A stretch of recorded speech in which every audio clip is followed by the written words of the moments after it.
I declare the ordinary council meeting of 15th of April 2026 open at 4:30.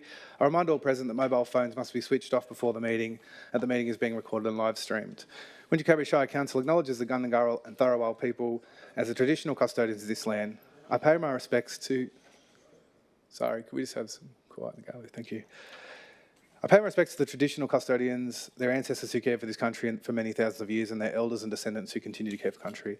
I'd also like to extend that respect to all Aboriginal and Torres Strait Islander peoples, including those here today.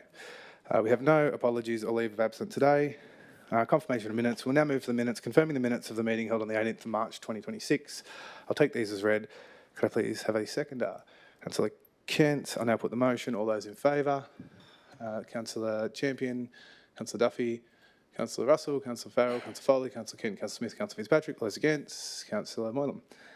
Mr Mayor, I have a point. Last meeting I tabled a document which hasn't been properly tabled. It's not on the website. We just resolved the minutes. Okay, it went so fast I wasn't able to raise my point. Okay. Sorry, we've resolved the minutes, so I'll move on. Do we have any disclosure of interest? Sorry, procedural motion. Yes, Councillor.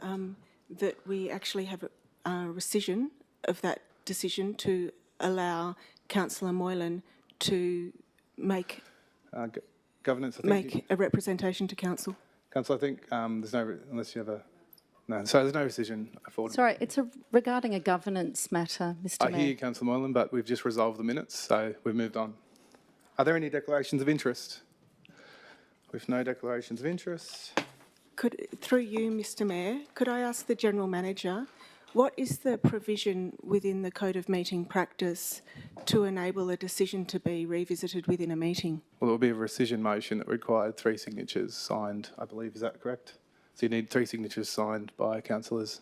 Through you, Mayor, to the General Manager, and I'm sorry I can't recall the precise item in the Code of Meeting Practice.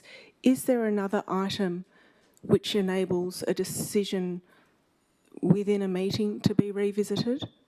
I don't believe so, but I'll pass to governance. What we're doing when we're confirming the minutes is confirming they're a true and accurate representation of the meeting. What we do with tabled documents is make them available for inspection. It's not included in the minutes. Okay. Mr Mayor, I'll speak to a misunderstanding. When I referred to a tabled document not being properly tabled, I'm referring to it not following the practice we've had since 2021, so where it isn't on the website. I hear what you're saying, but we have resolved the minutes, so we've moved on. So thank you. We have a mayoral minute. I'll just pull. Sorry, no, there was no disclosure of interest.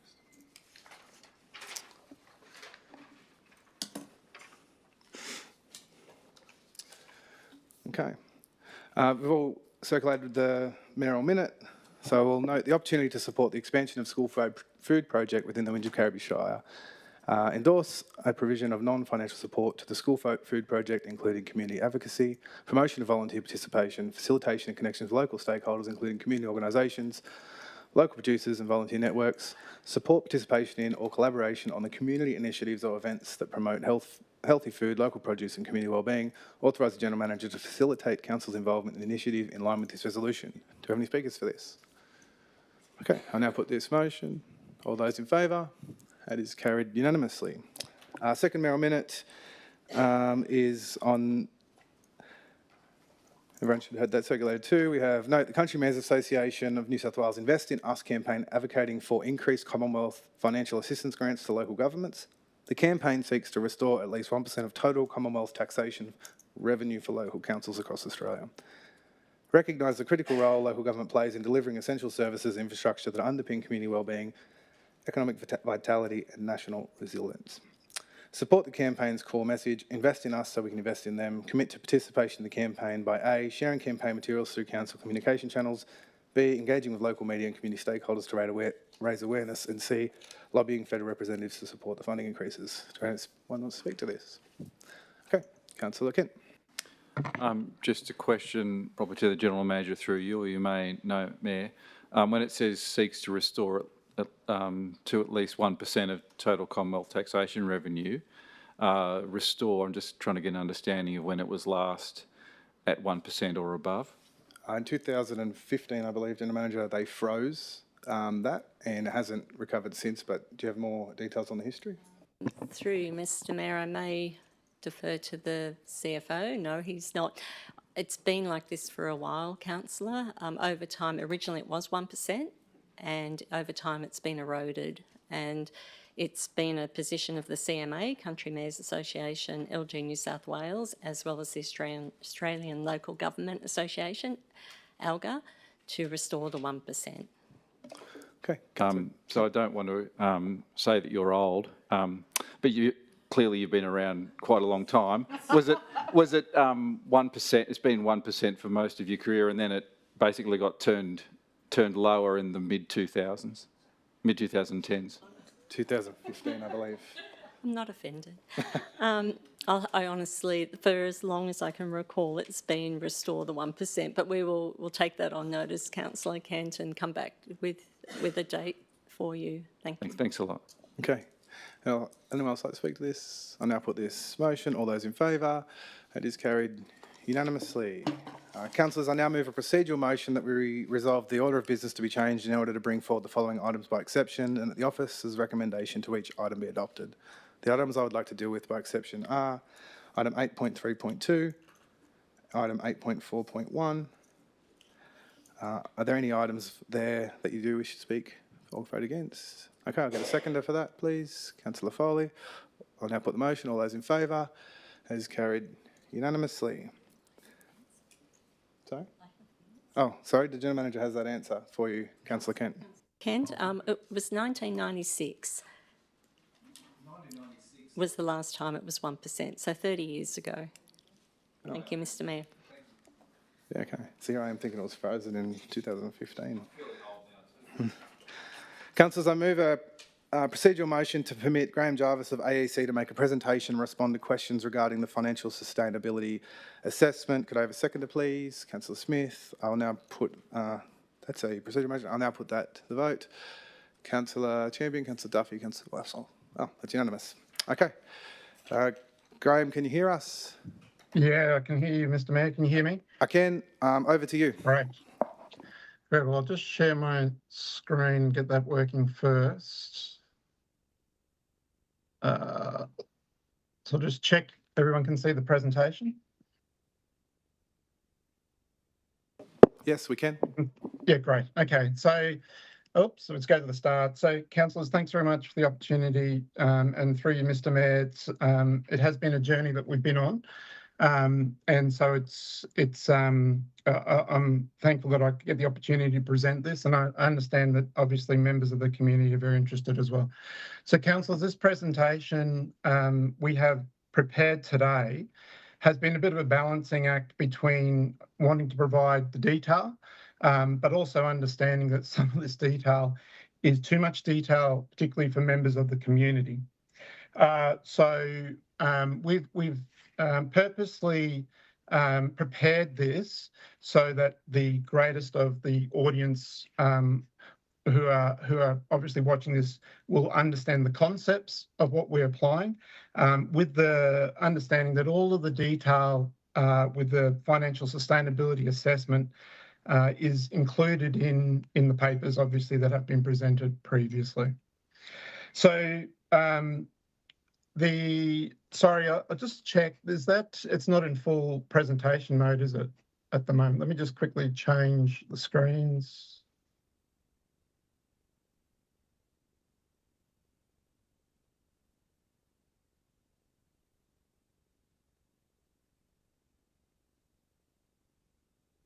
Okay, sorry, Mr. Mayor, is that the full screen now on you can see? It is, yep. Yeah, great, thanks. Okay, so the purpose of today, we're going to go through the case for change. So this is, like I said, it's been a journey that we've been walking of recent with the council. We'll walk through the vision that has been developed for a sustainable future. We've looked at some options on how that vision could be achieved. I'm going to present the financial analysis. It's not going to be the detail that's included in, obviously, the appendices of the financial assessment, but I do have my colleague ready to answer some of the questions if there are some more technical questions. We're going to outline the impact of the change that is being proposed and the capacity to pay assessment that we've looked at. The capacity to pay assessment, I'll get there in a minute, but I was very interested. I did listen to the public question time, and so I was quite interested and to hear the discussion during that presentation. Right, so let's go to the case for change. So, councillors, I just wanted to highlight in this first slide that we've only joined this journey of yours of late. Prior to us joining, back from your administration days, you came out of administration at the election of the local government of the elected body now in September 2024, and a performance improvement order was placed on that transition out. And as I understand, you then adopted your financial strategy. That financial strategy document already acknowledged, so well before our time joining your journey, you had already acknowledged that you had some financial sustainability challenges and you had to address those. So we actually joined the journey in September 2025, where we were engaged to do the financial sustainability assessment. And so that was provided just before Christmas. And then what we've been asked to do is prepare the business case to look at those options on how to improve that financial sustainability position and the challenges that you're confronting. So where we're at now is obviously today you've got in front of you the draft resourcing strategy. So you've got the budget, you've got the long-term financial plan, and you've got the asset management strategy. And so those documents have been developed, informed by the financial sustainability assessment and the business case that we have developed. Then down the future, obviously in June, you're adopting your new documents, and then so I'll go through now some of the detail as to what has led up to those draft plans, the resourcing strategies for the council. So there's a lot of words on this slide, but essentially when we're doing the financial sustainability assessment, we're not just making an assessment on your position as of today. What we're looking at is making an assessment on whether you've got the capacity to deliver on the commitments and the vision and the plans that you've put forward to your community. So there's the community strategic plan, and that's, I know, is developed through some engagement with the community, and that landed on a vision for your local government area to be the most livable place in New South Wales. For all generations to thrive. So that's not just current generations, but future generations. So when we've been doing our financial sustainability assessment, we've been referring to your asset management plans, your delivery program, and there's a string of subordinate plans and strategies that you've got to implement to fulfil the commitments under the delivery program for the council. And so our assessment is based on what is the council's capacity to deliver on what has been planned for not just the current but future generations. And so that takes us, although we've done an assessment over the 10 years, particularly in the water and sewer space, we're looking not just 10 years, but looking 20, 30 years down the track and making an assessment based on whether that is sustainable, not just for the current generations, but future generations. So it has been a rather a very detailed review, not just of your finances, but we've looked at your asset management strategy and the other funding and planning documents like your development service plans, which is laying infrastructure for future generations. And we're making an assessment on whether, there's two tests that the councillors would be familiar with, but just for the other viewers' purpose, there's 2 tests that we're bringing the assessment down to 2 basic tests. In delivering what the council is planned to deliver in the future, or over the current and for the future generations, will the council maintain fiscal capital, that is cash? And then the second test is, does the asset management plan and the capital works program and what's being planned to be done, will that maintain the infrastructure assets over that period to deliver what is required? So that will also include new assets that come on ground for the growth. So is there enough cash being stored to fund the growth in the roads, in the water, the sewer, the stormwater, all of that infrastructure that is required for future generations as well? So I just wanted to reiterate here, this is not just a once in a point in time assessment on what was the financial performance of the year 25-26.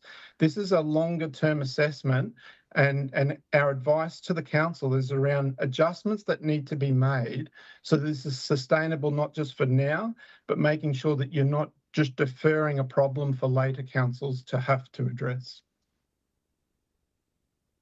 Okay, so I know that this slide may simplify things, but the importance of this slide is to introduce the concept of really, on the left there is a scenario that plays out, and you know, there are quite a lot of the councils that I should have introduced, Mr. Mayor. Look, we have done these financial sustainability assessments now for councils all across Australia.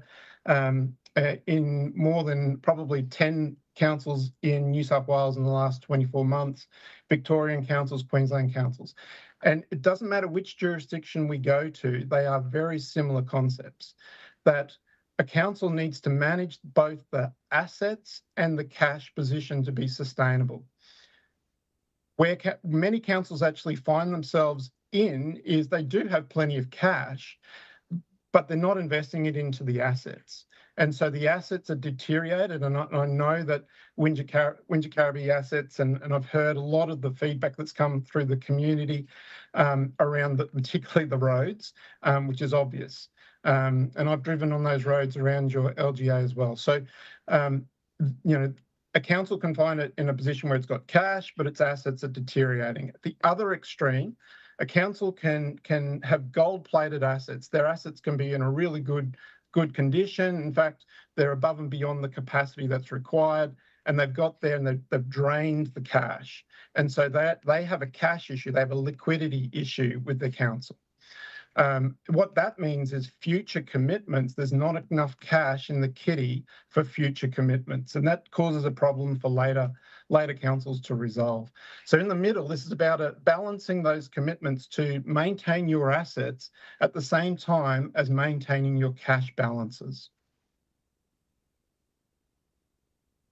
And the complexity of that is that you've got all these different sources of revenue coming in. You've got rates and grants and fees and charges coming every year, and you get contributions coming from developers that cash needs to be stored away for future purposes. So down the bottom there, in terms of the use of the funds, you provide your services, you fund the services, you maintain and renew your existing assets, you've got to pay back your borrowings, and you've got to buy those new and upgraded assets for growth, as well as putting cash away for future commitments. And what we've stressed in our assessment with the council, and particularly in the water and sewer space, is it's not just for the next 4 or 5 years. You're talking about generational investments in infrastructure, roads, and the water and the sewer. You're looking at lives well over 50 years. And so if you get those infrastructure decisions wrong, then you're burdening the community for another 50 years of funding those assets. And the reality is that your council today are having to face issues with decisions that were made by previous councils. And that's the difficulty, is you've got legacy issues with your infrastructure, plus you're having to fund and store cash away for future infrastructure. So this is not an easy, and it is very complex. Cash management and asset management are very difficult, complex matters for local government to manage. Back on this slide, you'll see that there's this, what we've put here in the funnel is your organisational efficiency is a major consideration in your sustainability going forward. And councillors, you'd be aware, and Mr. Mayor, we've discussed 3 different types of efficiency through this financial sustainability assessment. The allocative efficiency is about making sure that the funding is going to the right services and infrastructure. And you would hear about the term cost shifting. These are costs that are put on local government from state and federal government.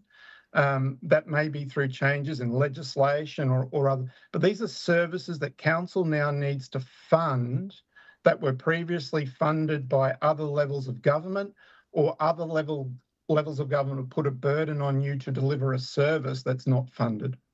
So that allocative efficiency is about making sure that the available funding goes into the right areas to maximise the benefit to the community. The productive efficiency is about providing those services in the right way with the right assets. If you gold plate your services, you're going to burden the community financially for many years going forward. And the last one is about getting the right cost. And so that's about sourcing and controlling the input costs, your supplies and your labour. And so you plan and need to control those costs of the services. I've got more to talk about this a little bit later. I know I've tried to steer away councillors from slides that have got lots of numbers on it, and the numbers are there. They're in the reports, in the financial sustainability assessment, in the business case, and in your long-term financial plan. It's full of these tables with data, and I've tried to avoid putting a lot of data up because I don't want to confuse people with a lot of data. But this I just wanted to explain that this is your last 7 years. This is out of the financial sustainability assessment. And when we delivered that at that time, the statements were still in draft, and that's why 24-25 is draft. And so that may well be different to what you see in the long-term financial plan, because that's got the actuals in it, the audited actuals. But when we delivered the financial sustainability assessment, this was still in a draft. I just want to point out here, councillors, that there's obviously controlling your income and expenses is made difficult by items that come in for capital grant. The capital grants that you receive are recorded in your income, but they're not used for these operating expenses. Those need to be used on your purchasing assets, which does not sit on this income statement. So when you hear we ran a surplus in the year, we run an operating result that is a surplus, and you can see this operating result from continuing operations is profitable. It's showing that you're running surpluses. And now the difficulty with local government is that you need to take out the capital items to look at what the underlying operating position is. And that's what the next line shows. So this tells you that you're actually gone into producing operating deficits. The other complication is that the Commonwealth Government have been prepaying your financial assistance grants over the years. And so then when you adjust that again, then you get probably it's what we're suggesting you use this line as your assessment on your income statement. That is adjusted for capital related items, and we've adjusted the financial assistance grants. And now what you see is the underlying result is you've run surpluses, You ran 1 year of deficits, but then you popped back into surplus, which would suggest in itself that, well, what's the problem? There's financial sustainability, you're running surpluses, right? The issue is that this is your consolidated position. New South Wales local authorities that provide water and sewer, and the next slide down here will show, you need to actually manage 3 separate funds. So you've got a water fund, which is providing your water supply throughout to customers connected to your water network. And you've got a sewer fund, which is obviously providing the sewage treatment network across properties that are connected. Everything else sits in what's called a general fund. So this includes all of the roads, the bridges, the footpaths, your parks and open space, community facilities. This is all managed within the general fund. And in the general fund, this is where the rate revenue goes. So the general fund, the majority source of funding all of these items here is the rate revenue. You get financial assistance grants, and you've obviously got fees and charges on some of your services. And then obviously you have some contributions that comes in through developer, through the developer contributions. But it's really important to point out that effectively what Wingecarribee Council manages is 3 separate funds. This is the consolidated result in a graph. So I showed you in the numbers. Now this is the graph. So the consolidated is surplus, surplus, a deficit, surplus, surplus. And so now what I'm going to show you is if you split that up by the fund types, you now get the true story, or the accurate picture by fund type. And what you have is your general fund here is running large deficits. So some of these deficits, this is $10 million. Your water fund bubbles in and out of surplus or deficit position, has a one-off year which has a large deficit. Your sewer fund, though, looks like it's quite profitable. It's running surpluses. So the true story behind the consolidated position is a general fund that is producing large deficits, a water fund that is, well, it's now it's going to slight deficits, and then a sewer fund that is providing the surplus. So the deficits in your general fund are being offset by surpluses in the sewer fund. So, and like I said, these fund types you cannot use your water fund or your sewer fund to fund general fund activities without ministerial approval. You can get a dividend payment if you meet all of the requirements of what's the best practice in water and sewer. You can charge a dividend back into the general fund from the water and sewer, but you can't just go and use cash that's in a water fund to go fix a road. You can't do that. And in fact, the Auditor General has tabled their report for the previous year's financial performance, and it's actually named a couple of councils that have been caught using restrictions that they shouldn't for general fund. Of course, they don't do it on purpose. I don't want to give any idea that they did that on purpose, but if you don't keep your eye on the reserves, you can start using reserves inappropriately for general fund activities. And I'll show you what that means in a minute for reserves. So really, what I want to reinforce is the difficulty with decisions that you need to make, Mr. Mayor and councillors, is it is complex. The likes of myself that have years in CFO and director corporate roles in local government, and the work that I've done in the last 7 years with financial sustainability work with local government. This stuff I understand, but to come onto a council, a new council, newly elected council, and have to manage effectively what is a $3.2 billion asset base, you're using up about $40 million a year of that asset base, well, you need to keep, you can't keep using it up. You have to replace those assets along the way. You've also got borrowings to think about, and borrowings are not it's not a bad thing, but if it's used correctly. You use borrowings to fund intergenerational assets. That's a good thing generally, in that it requires those who use the asset across the generations to contribute to funding the assets. So borrowings is another complexity to get your heads around. And then you've got these reserves, these things called developer contributions, around maintaining reserves for future commitments. Developers provide you some funding when they put a new property on. That funding has to be reserved and planned for future use down the track.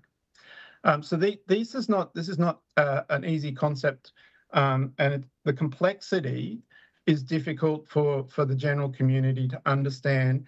The difficulty in planning for a local government for long-term sustainability.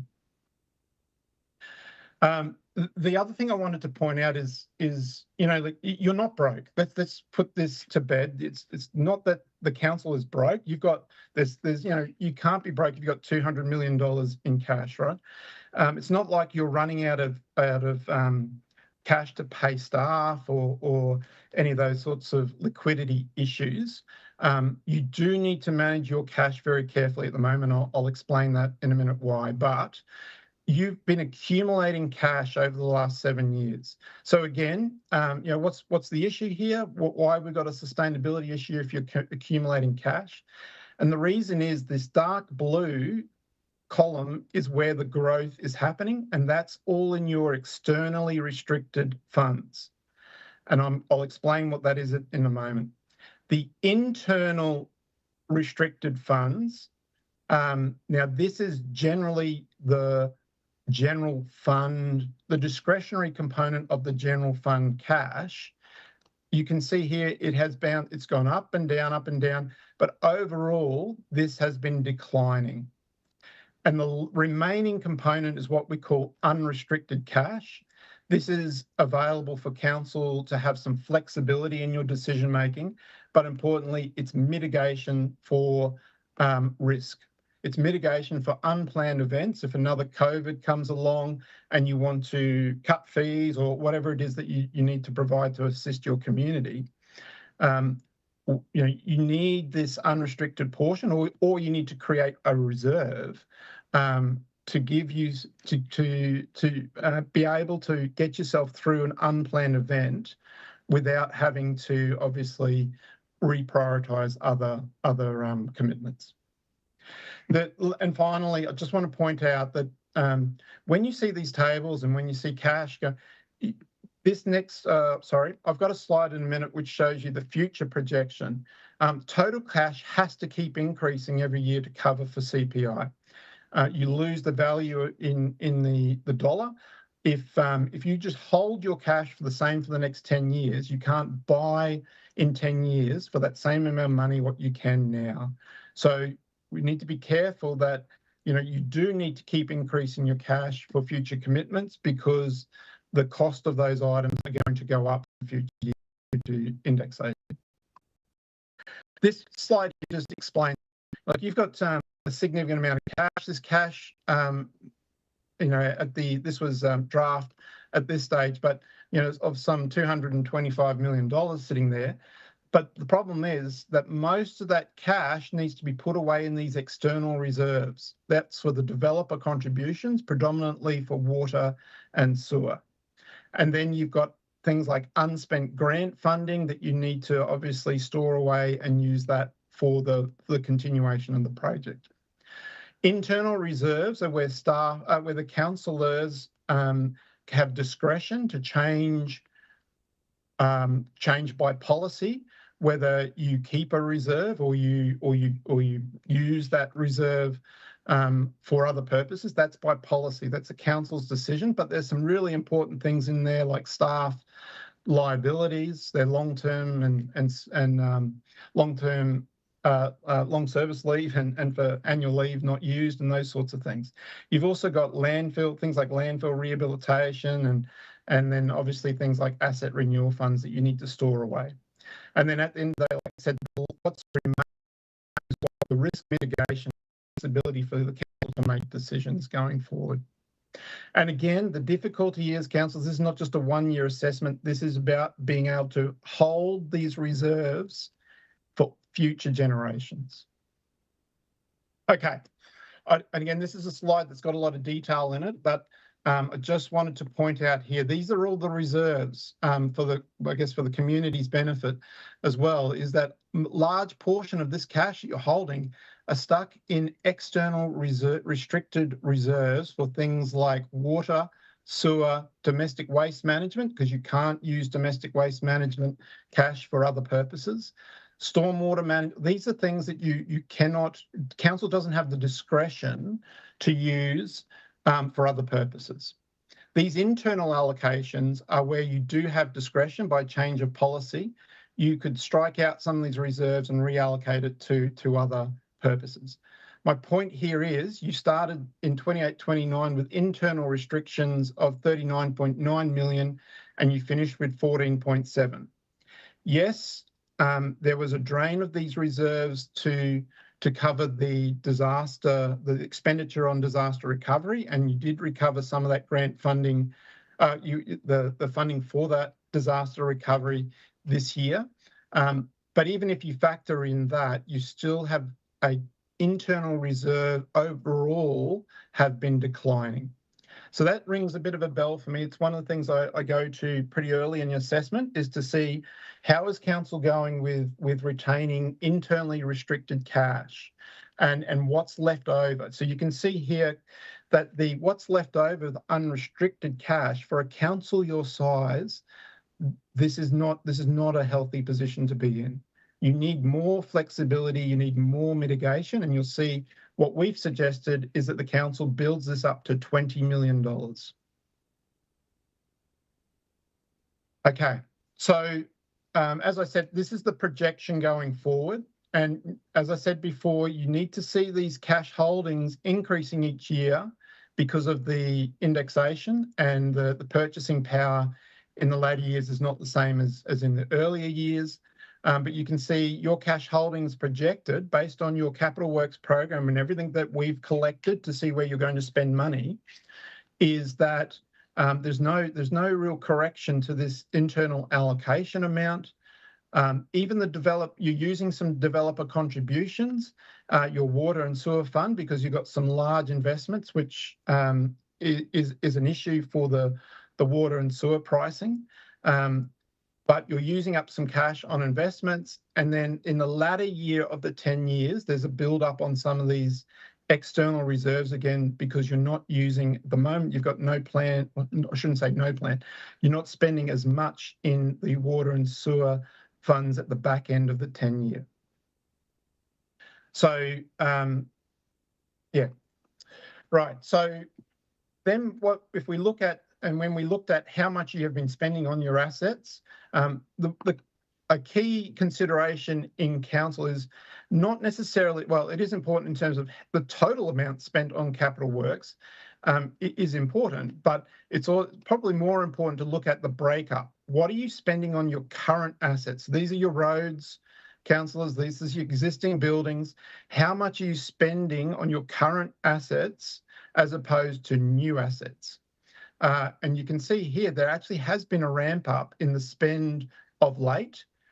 This correlates in that period where these internal reserves, if I go back to, sorry, to flick, the same period here where these internal reserves have been deteriorating, there's been a larger investment in renewals. So I'm not saying it's a one-for-one, but it is it is aligned that during the period where there's more spending on renewals, your cash has been declining. So it does rang a few bells for me that you can't do both. You're not being able to spend what you want to or need to on renewals and maintain your cash position. But the key to here is, in our assessment, what we've done is project forward what your spend in your capital needs to be to maintain your asset base. Now, if I have a look at your current asset base, this is our look at the infrastructure assets. So there's $2.9 billion of infrastructure. So this excludes other assets like your plant and fleet and library. Like that. This is just infrastructure. We're looking at what's the condition of these assets in, and an estimate to what the backlog figure would be. Backlog are assets that under your current planning you should have renewed, but for whatever reason have not been renewed. So, and at the moment, the calculation of that are assets in condition 4 and 5. So that adds up to a $265 million worth of assets in backlog.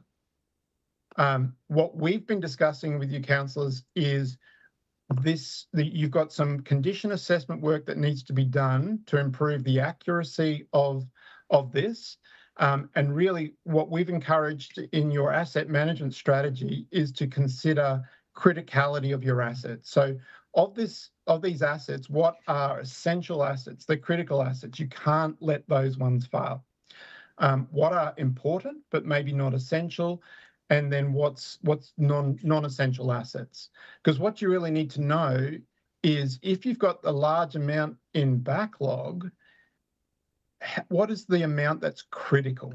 What needs to be fixed now because it's presenting an unacceptable level of risk?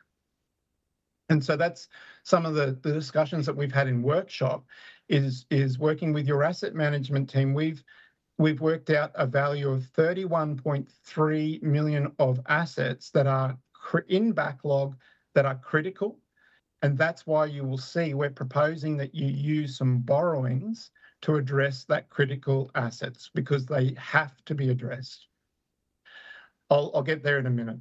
And so this slide here, we discussed councillors in as well around, this is the life cycle of an asset. The blue line just says the asset deteriorates over its life. It deteriorates more at the end of its life. And obviously, if you're getting and this is the condition, starts at a condition 1, deteriorates. If you're letting your assets get into a condition 5, then you're entering into this area which is higher risk area. This is red area where the risk is catastrophic failure, but it's not just physical risk, it's financial risk. If you let your assets get into this state here, you're going to be spending a lot of money on maintenance, and it will cost you more actually to renew the asset.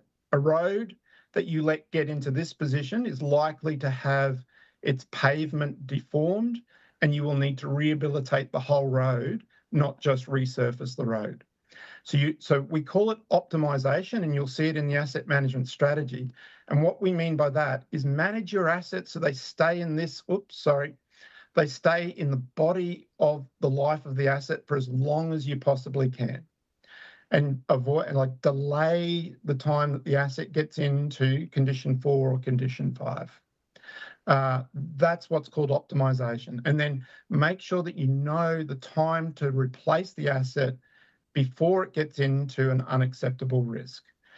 Assets that are non-essential, and you might have, they're small value items, you might have them sitting on a shelf, you might let it fail, go to fail, and then you just replace the asset because you got one on the shelf.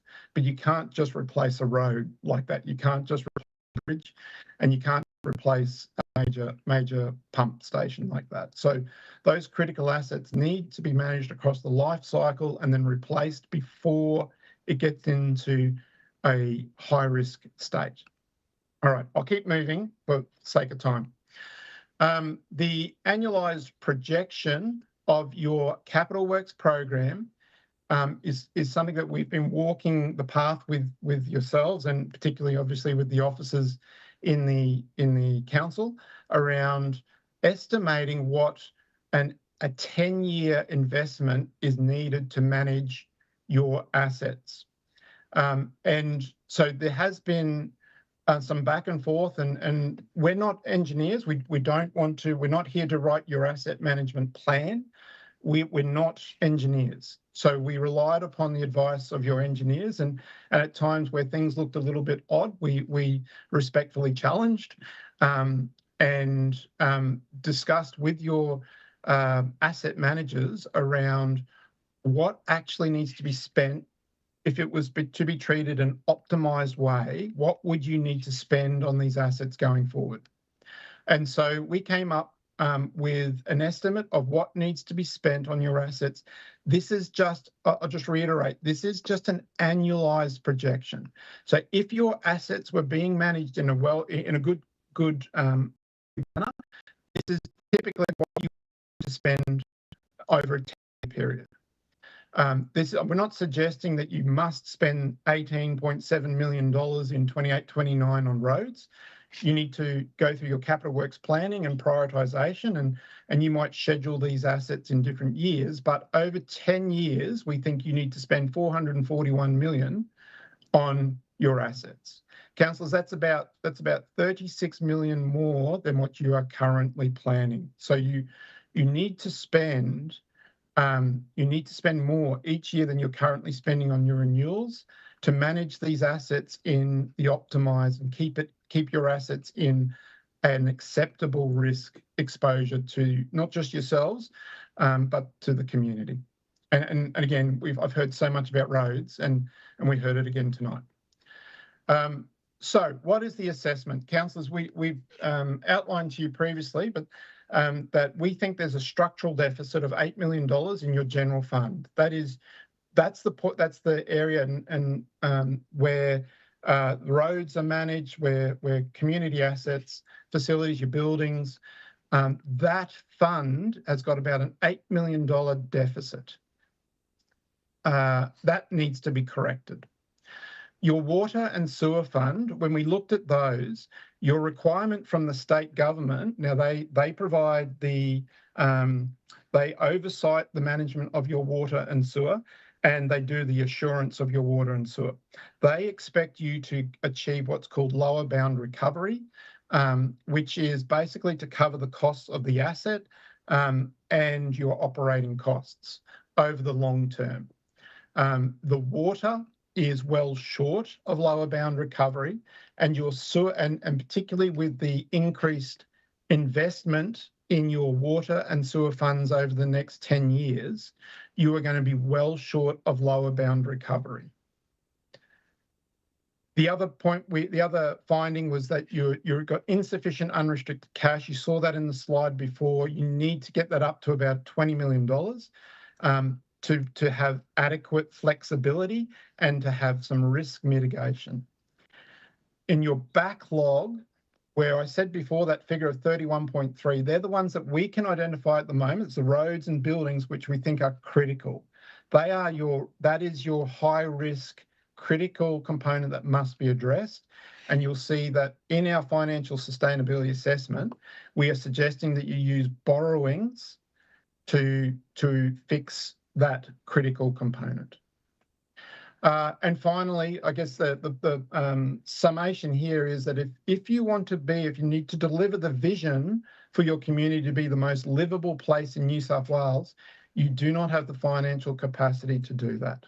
Not at the moment, not without a correction, and that's why we have suggested the correction that's required. So these are the sort of the findings that we and I've just sort of outlined them before, so I won't go over this in too much detail here now, but fundamentally you're constrained by operating deficits, you're in a high risk position with unrestricted cash, a high risk because of your assets, and the councillors, you know, I don't need to say roads again, I think you've heard it so much, but you're in a high risk position with assets and you've got very little unrestricted cash. That's not a good place to be for a council. So that's why we're suggesting to get that unrestricted cash up to $20 million. And you'll see in the long-term financial plan, that has been prioritised. All scenarios achieve a $20 million unrestricted cash because we're talking about mitigation of risk that needs to be built. And the last one here is just more cash needs to be spent on asset renewals, and I think that's pretty clear. in some of the assets that are being driven around. So the last thing I've got before I might just open up to questions of this section, and I'll split up questions if that's okay, Mr. Mayor, by section. But what's caused the problem? Who's to blame? These are the questions we often get asked. So members of the community might be asking this. Well, there is no one or no 2 or 3 decisions that have caused this problem. There are some councils in New South Wales that have made bad infrastructure decisions, and that one infrastructure decision has caused a large problem. Your council, that's not what your council is in. Your council is in a position that it is because there has been progressive deterioration caused by several factors that we've listed down the bottom here. But all those small little things all accumulate to a operating deficit that you've got. There's small decisions to reduce service fees or to hold service fees for a few years, and obviously the rate peg, which is something that gets discussed quite a bit, has been recognised by IPART to have been insufficient. My paraphrasing, you won't hear them say those exact words, but in the review that they did, they have changed the methodology recently, which is a good thing, because the review is now the rate peg. They had two changes actually of recent years. They now provide some more increase for the population growth, and they've now changed the way that they're calculating the escalation costs for council. But that rate peg has, and it's a good thing for the community, I understand, to keep rates low, but that is a significant impact. And the general fund deficit at $8 million, a big part of that problem is that because the costs of services have increased above the rate peg. The one thing I did want to point out is that, and I did hear it tonight in one of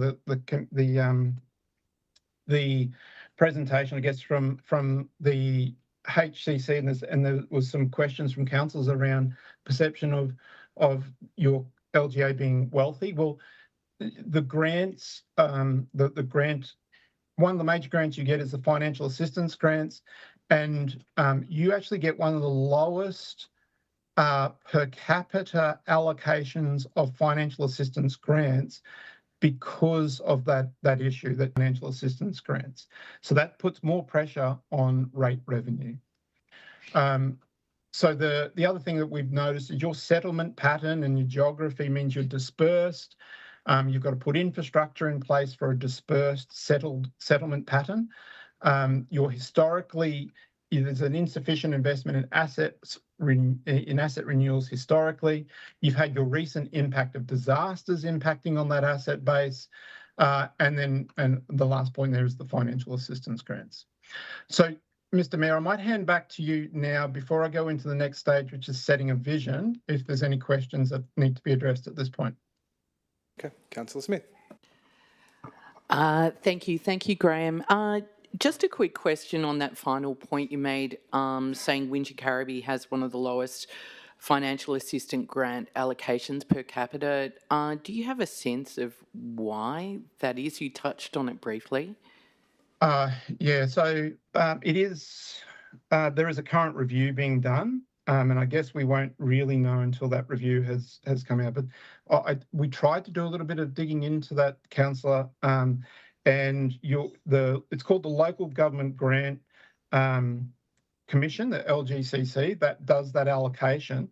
And for whatever reason, the New South Wales Commission doesn't publish the calculations for it, I guess.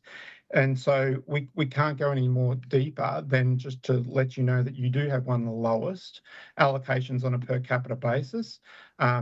And I can only assume that is because they are factoring in, your CFA index, which we'll get to in capacity to pay, is one of the best CFA indexes. And that is probably one of the indicators they use. So the Local Government Grants Commission, their responsibility is to do what's called horizontal equalisation, put the grant into where it's most needed. In their assessment, Wingecarribee does not have greater need there are other councils that have greater need than your council for that grant. That's the best I can respond, councillor. Okay. Do we have any other questions? Councillor Kent. Graham, thanks a lot. Before we get into the conclusions and the way forward, just a question on the data sets and the information that you've been provided by this council in performing this review. You've done many reviews. What's the quality of the data been like that you've been provided to be able to make, provide the report and make the conclusions? So thank you, councillor, for the question. I think that the data, your finance team have got a good grip on the data. So when we've been asking for the data, we've been able to get that data, and your asset data as well. Your asset team have provided the data that we've requested. You will see in the asset management strategy, we have suggested ways to improve that data to be able to make better decisions going forward. And I mentioned one of them before: criticality of the assets. The condition data for your assets, that needs to be updated to be able to improve the accuracy of the asset projections. So that is not dissimilar to many councils that we do this work with. You're in the middle now of, or nearing the end of an implementation of a new asset management system. So you will have a good tool to be able to advise better on what the renewal projections required to be. But at the end of the day, council, your question is correct. It's only as good as the data that's inputted. You've got some condition assessments that are being done over the next 12 to 24 months, which will improve in particular, there's a road condition assessment to be done. Those will improve your future decision making. It hasn't hindered our assessment. Let me put it that way. I think we could have made the projections going forward more accurately with more confidence. But to be blunt with, there's councils across New South Wales, you're same as other councils in terms of the quality of the data. Okay. Thank you. Councillor Russell. Thank you. Following on from Councillor Kent's question, when I was asking you questions in the workshop, you said that there'd only been a very low assessment of technical efficiencies. Could you explain what that means in the costings that have been input into the review? I think, Councillor Russell, what you're referring to is, so what we would, without getting too technical with the response, that estimate of 441 million of what needs to be spent on the assets has been what's called activity-based costed. So we look at what's the total kilometres of roads that you've got, what's the useful life of a seal on that road? Is it 15 years? Is it 18 years? And then what we use as a unit rate to apply to how much of that road need to be resealed every year. The unit rates, Councillor Russell, please correct me if this is what you're not referring to. Well, I was actually, sorry, thank you, Graham, but we were talking about, you said that there had been a low assessment of what's best value in how council was delivering services in the costings input, was my understanding. No, I think what you're referring to, Councillor, is what I was talking to there, is that when we asked the asset managers around what's the cost, for example, to resheet the unsealed roads, there was differing views on the cost of that, and differing views on even down to like how much material needs to be put on the road.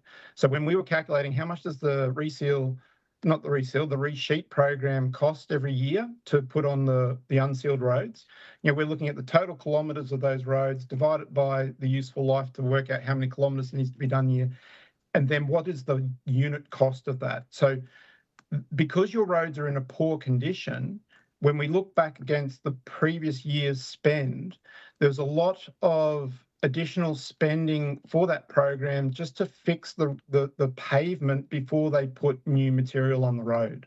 And so the unit rates were quite high when we first looked at them, because you're having to fix the underlying pavement of the road before you put gravel on it. And so those unit rates were quite high, Councillor, yes, and we challenged those, and more investigation work was done to bring those unit rates down for future years, because what we said is, once you fixed it, it shouldn't cost that much going forward. And so once you get your assets into a good condition, what is the annual cost it's going to be going forward? And that was some of the benchmarking that we did around that too with other councils to get a realistic unit cost. Thank you, Graham. No, actually, it's less that discussion, but more how we were doing service delivery, whether that was contractors or in-house staff. You did mention something to me about how often you see councils in regional areas using a majority of contractors. Can you point me to other councils that use a majority of contractors in a regional area that are similar to us? Oh, councillor, most of regional areas will use contractors, particularly when they get larger, larger capital works programs. So when there's flood damage or any of those things, most of those councils don't have the capacity to deliver the road works that's required, and most of that work will be outsourced. Thank you. Yes, I get those for the larger projects, but was it to your knowledge, was an evaluation of what is best value in how we deliver the services conducted before doing the costings that were used as the input into the review? No, not a detailed, no. So that's not part of our scope to do a detailed assessment of it. We did benchmark with other councils, and that's why I said, councillor, I came back to your offices and challenged the unit rates, and it was there was much discussion around why, to the things of that resheet programs, the cost of the raw rock material and how much does it cost to put on the road. So we did do benchmarking with other councils, and we did challenge the unit rates where we thought they were inflated. Thank you. Thank you. Councillor Duffy. Thank you. Thanks, Graham. I just wanted to ask, is the data that was used for the first assessment of capacity to pay current, and would it change significantly if different data is used? So we haven't got to the capacity to pay. So do you want me to answer that question now, Mr. Mayor? Did you want to go into the next part and then ask Gordon? Yeah, let's. Yep. Yeah. Okay. All right. Are you happy to crack on to the next? Yeah, let's part go. Of it? Yep. I just check. Does everyone want to keep going? Have a quick break? You're good to keep going? Okay. Yep. Fire away. Okay. So I'll just need to share my screen again.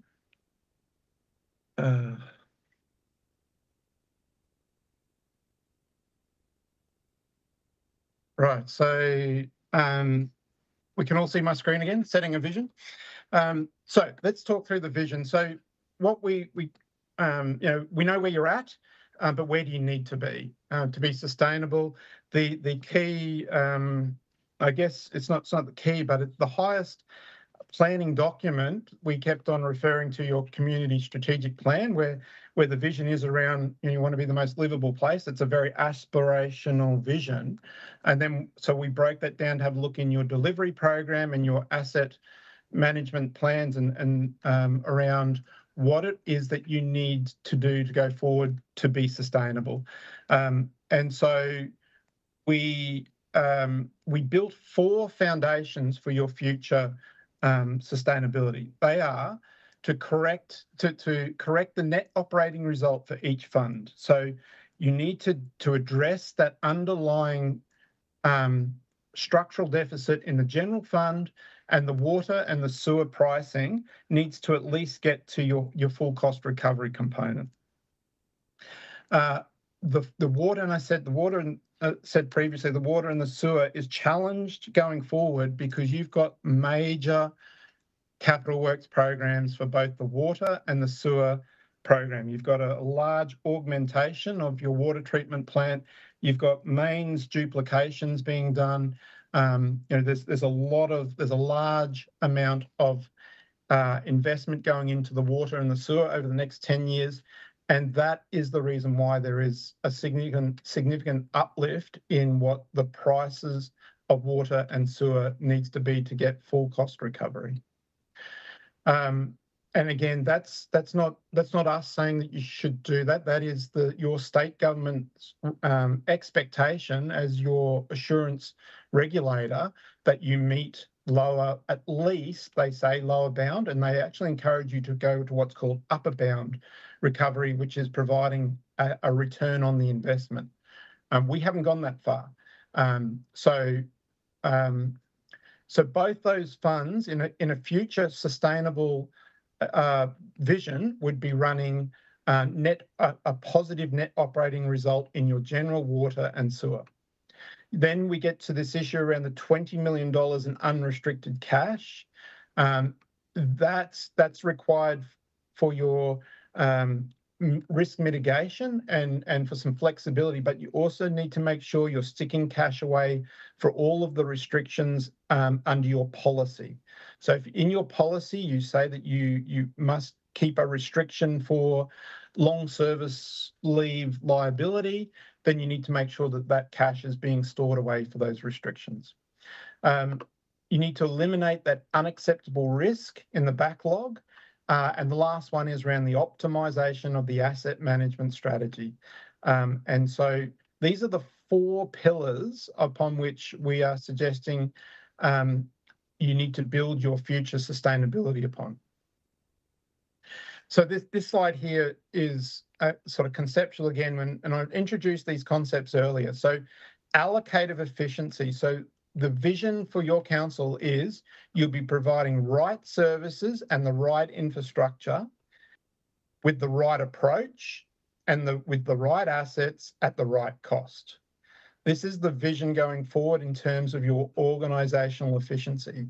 So, Councillor Russell just mentioned before, like if there are approaches you can take, whether it's outsource or done in-source or whatever, they are productive efficiency decisions. After you've set your services for the future, then you set about what's the best approach to deliver that service, and you want to do it at the right cost. So just quickly, like you've got a service catalogue, councillors, that's part of the papers that have come out as part of your planning documents going forward. That service catalogue outlines all of the range and levels of service, well, not the level of service, but the range of services you provide.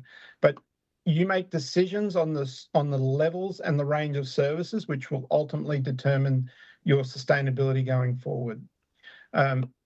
The asset management strategy and plans, the vision here is that this is sustainable, that you're optimizing your assets, and that you've got the data and the asset management rigor behind it, so that you're making good decisions in your assets, on your assets. Your service plans and service reviews are really important, because this is about getting the right approach at the right cost through your service reviews.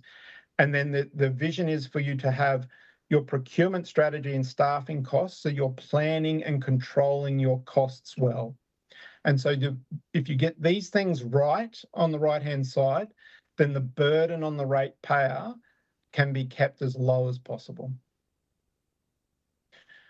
And then what we looked at was some measures of success. So, if you need to obviously measure yourself against Office Local Government financial indicators, but we're encouraging you to go one step deeper, and you'll see in the long-term financial plan, those indicators are set at a fund type. So what is the result for your water, your sewer, and your general fund separately for those indicators? And then we've got some key sustainability measures that we surround the maintaining a compliant and effective integrated planning framework. So getting your asset management planning correct, getting that integrated with your service planning. And achieving that net operating result for each fund type, adequate cash retained in your external restrictions. So that's the developer contributions. They're only contributions. So you need to make sure that you have got sufficient funding to deliver those assets when they're required. Council maintain internal restrictions to meet your future liabilities. You'll keep that $20 million in unrestricted cash. And importantly, Council, this one down the bottom here is around a state of the assets report. So that $3.3 billion worth of assets or $2.9 billion worth of infrastructure assets, and there's some really big decisions that need to be made. And around, we've put together what we think you need to spend over the next 10 years, $441 million. But, we haven't made the decision for you, councillors, on year by year what needs to be done and what's the priority and what's the criticality of those assets to inform that decision around when do we treat the assets. And so what we've encouraged your officers to do is to provide a state of the assets report to better inform the council around its decision making when it comes to the capital works program. So really that's the vision going forward for a council that is sustainable. So I might just march on to the strategic options and then we can take another string of questions. So we've looked at options to achieve that vision. And this slide is really just, there's been, I guess, some quick wins along the way in terms of the executive have already introduced some of the efficiencies into your draft 26-27 budget. So we went through and looked at the net cost of each service, and Councillor, we presented some of that to you at workshop around the net cost of all the services. And so your executive have also looked at reducing those where efficiencies could be achieved in the 26-27 budget. But it's also gone a bit further to balance that 26-27 budget by they've looked at consolidating corporate functions, streamlining administration processes. They've absorbed certain specialist and project-based functions. There's been a reset of the capital works program to what's realistic to deliver.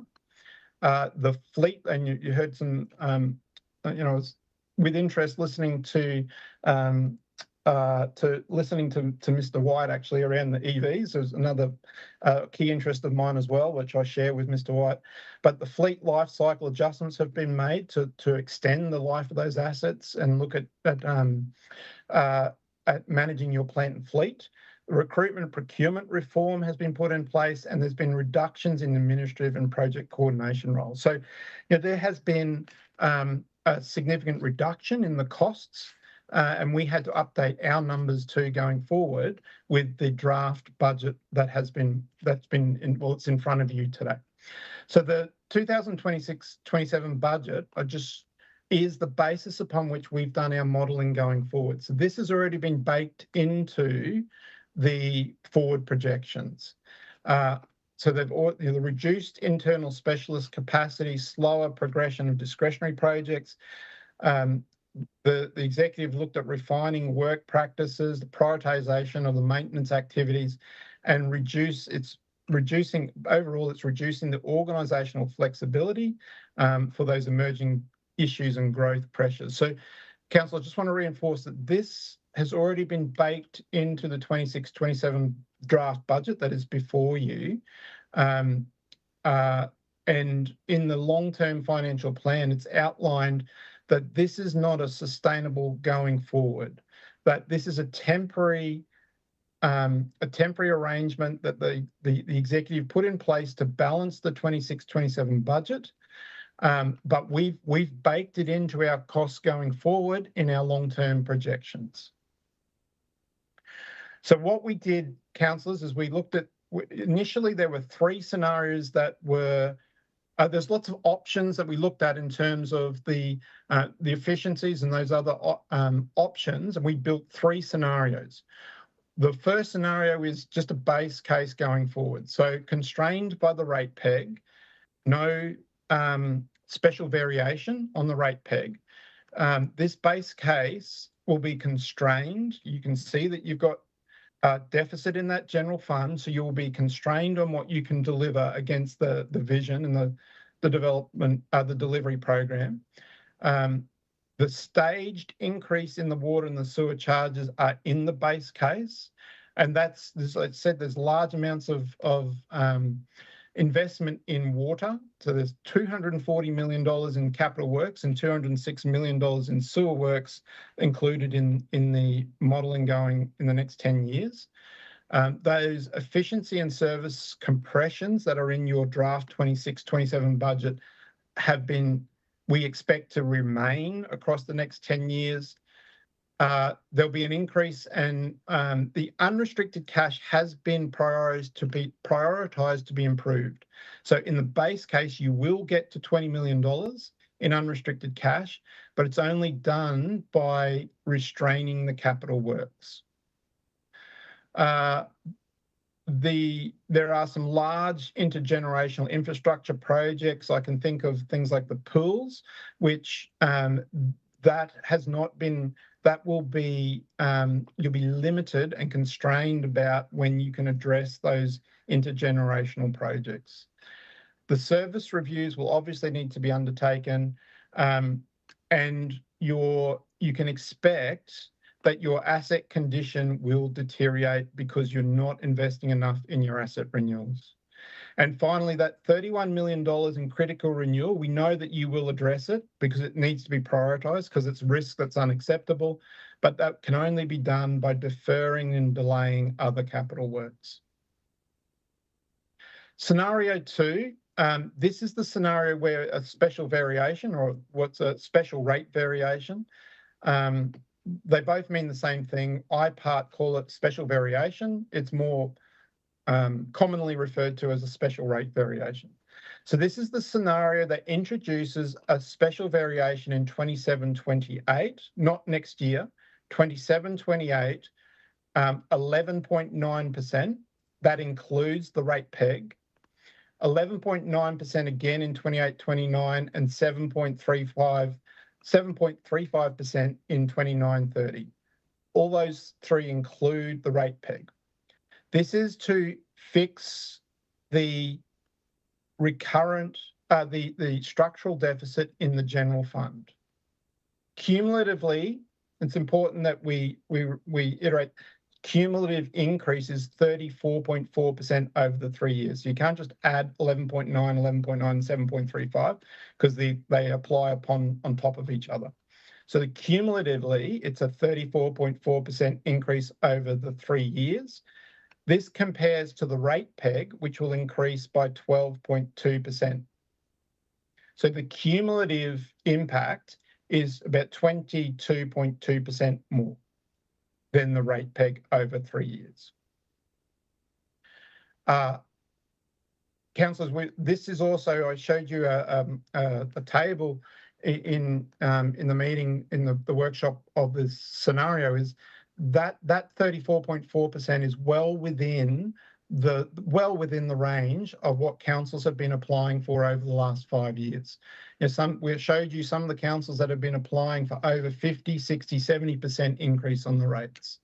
And so this increase is not different. It's well within the middle of the range of what other councils have been applying for. And that you can get onto the IPART website, and the community can get onto the IPART website and see how much the IPART have awarded in special variations to other councils over the last, well, it goes right back to sort of 10, 15 years ago. Okay, so scenario 2 includes a special rate variation. It includes, so we're still expecting that those efficiencies and service compressions remain. So we haven't removed the need to deliver on those efficiencies. We've also got the staged increase as per stage 1 of the water and sewer charges.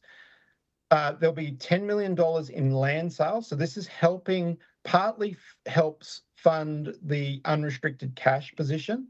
The other $5 million goes into a property reserve for investment. An additional borrowings is made to fund the 31.3 million of the critical backlog And so this is funded through the special rate variation to the payback of this, the 31.3 million for the critical backlog. There's also a 5 million allocation over 3 years for the master plan of the sale yards in the borrowings. And that obviously needs, that's still a piece of work to be done, but we've put it into the long term to show what the impact of that might be. That is to be funded, by the way, through the self-funded through the sale yards, not by the rate up here. There is an increase in the operating expenditure. Your asset managers have told us a total of 2.78 million in additional maintenance. That we've heard it. I don't particularly want to mention roads again, but there is a need to also, on top of the renewals, but just general what's called salt and pepper maintenance, the potholing, the crack sealing, all of that work that is maintenance, and there needs to be an increase in the maintenance budget as well as the renewals. The last one here is we know that there's an issue with the aquatic facilities. And so what we're doing with this scenario, because you've got an additional capacity with your rate revenue, you can start storing some funding away to build a reserve for the renewal of aquatic facilities. This is perceived to be outside of the 10-year plan, but you're starting to build a reserve so you can address your aquatic facilities. Councillors, the third scenario, this scenario was discounted in the business case. This one was, we were asked to model a scenario that didn't include borrowings. If there was no appetite for borrowings, then obviously the only other way you can address that 31.3 million in backlog is by a temporary increase, a further increase on the rates.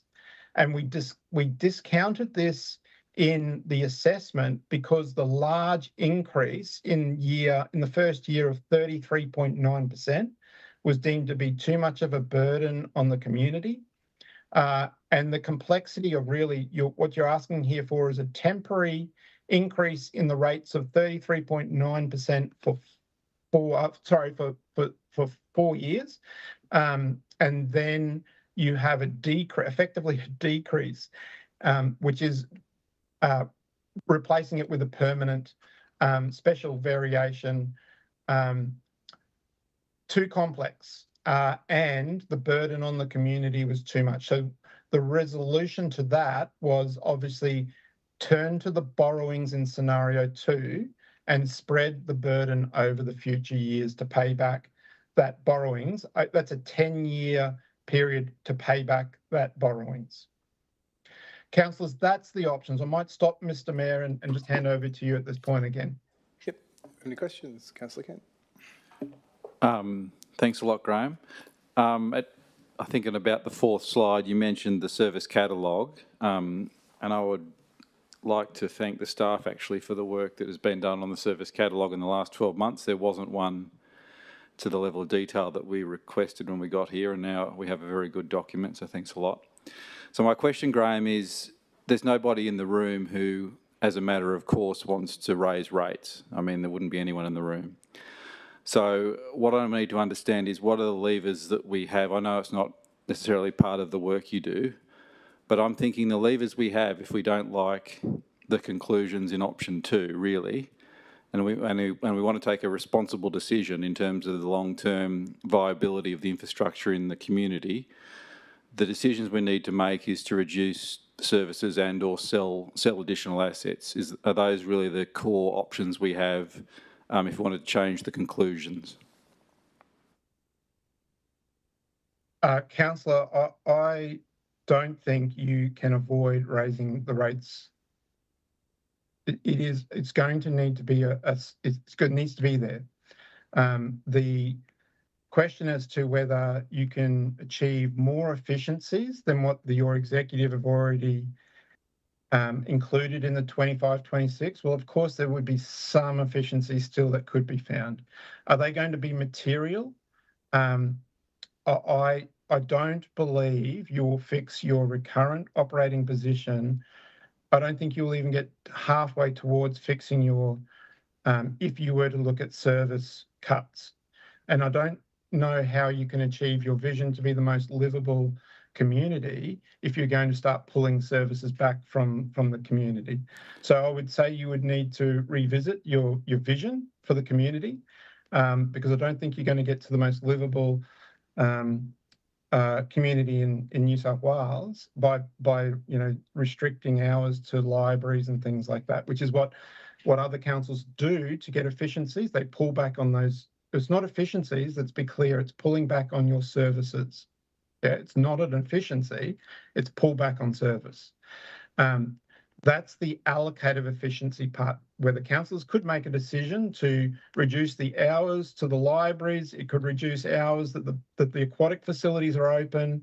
You could do things like that to reduce your costs, but that's a reduction on the service provided.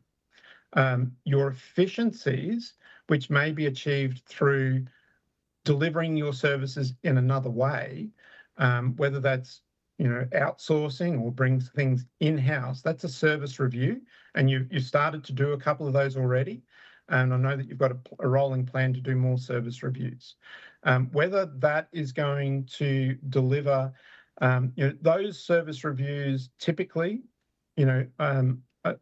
there's councils that we do this work with, and we do the service reviews as well. They're not going to get you $4 million worth of savings across those services. So that's half of what you need. I think, councillor, that's why I say that if you want to deliver those things that you've said to deliver, which is your community vision, but not just the community vision, the resourcing strategies behind it, which is your commitment to your assets. You can't stop providing roads. You can't stop providing infrastructure to the community. That must be provided. That's where your biggest cost lies. And so you could get some technical efficiency by, we were talking about unit rates before. And so you could keep on looking for improvements in your supply arrangements, in your cost of labour. You could keep looking at those things, but it's not going to get you to the end target of that sustainable level. Thank you. Councillor Smith. Thank you. Thanks, Graham. There's been some commentary, I don't know if you've seen it, both in the media locally and on social media. I think there may have even been a comment by a councillor in the public forum about figures like 70% increase in rates, 100% increase in water. With my basic maths, I'm not seeing that anywhere in these recommendations or anything like that. Can you just speak to that and perhaps clarify that for our community quite clearly? I've got a slide that's later in the presentation on the impact that shows what the rate increase and what the water and the sewer increase altogether on a typical household. Do you want me to jump to that, Mr. Mayor, or can we defer that one to that? I just think we had a Councillor Duffy question. We have two more questions first, if that's okay. Yep, go ahead. Is that okay to the councillor if I defer that to later? Yep. Go ahead, Councillor Duffy. Thank you. Just my question is, what are the highly likely outcomes for our critical water and sewer infrastructure if we don't increase the water and sewer rates? Yeah, so you won't be able to afford that infrastructure that you're planning to put in place. I know there's some officers in the room that might talk to those larger investments and the requirement or the need for those investments, but you can't add that asset base to your water network and to the sewer network and hold your current pricing. Your water is the lowest pricing in all of the comparable councils that we have benchmarked against. The water increase that is proposed brings you up to the lower bound. It actually brings you up into the average typical water bill for all other councils. So I appreciate it's a large increase. I appreciate that. But it brings you up from the lowest to the average of the group of councils that we have compared. So I can't talk to, if you didn't do that, maybe, Mr. Mayor, if I could refer to the director around, if you don't if you don't do that infrastructure upgrades, what the impact might be. Did you want to do that after or now? There, Mr. McAllister. The question was if we don't capture that amount of money to renew the asset, what happens? I guess at a critical point. Is that what you're asking, Councillor Duffy? Yeah, essentially what we will need to continually do is reprioritise based upon what funds are available and effectively move straight into a reactive process. So once it effectively breaks, we fix it. The issue would be is that we won't have enough money to continually invest in and be proactive and replace assets before they break, which is the most efficient way to actually do it. Because not only of the service interruption to residents of not having that service, there's also additional cost in doing it reactive. So the best way is to do it proactively and repair it before it actually breaks. And Graham presented that slide earlier, the graphical picture where it sort of kind of falls off a cliff. What we would see is a lot more of our assets falling into that critical zone, and what we'll see is a lot more failures and a lot more service interruptions to residents. Thank you. Gentlemen. Sorry, Mr. Mayor, just to add though, at the end of the day, if we're not in a position to upgrade and keep the asset functioning, the greatest risk is a catastrophic failure, in that we may not be able to treat water if the water treatment plant ultimately fails. So that's, as Graham mentioned earlier, this isn't about tomorrow or in 5 years' time or even maybe 10 years' time, but it is about in the future at some point the asset will need to be replaced. Okay. Councillor Smith. Thank you. Graham, you mentioned that the increase is well within the range of what other councils are applying for. Is this a broader issue across the board for councils in New South Wales, or is this a particular situation just for Wingecarribee by itself? Yeah, Councillor, no, it's and through you, Mr. Mayor, it's very clear that anyone who wishes to read through the General Auditor's report from the 24-25 financial statements for local government, and you can see it's very clear in what that report says around the financial sustainability of local government. There is a further deterioration in the sustainability of local governments across councils. I mentioned previously the auditor, in their audits, they picked up 2 councils that had fallen so poorly in their liquidity that they were using, probably unknowingly, reserve funds that's actually in breach of the Local Government Act. So, and then the report also identifies a large number of councils that are running deficits. It also highlights, we're talking about water, it highlights a large investment that is needed across all the local government in the water, services, in what's called the local water unit utilities. So no, Councillor, it's definitely not a unique problem that Wingecarribee is confronting with. Is actually having to manage. And like I said, you can get onto the IPART website and have a look at what the previous 3 or 4 years in terms of the special variations that have been approved. There is a large amount of councils that are having to go this way. Okay. Councillor Smith.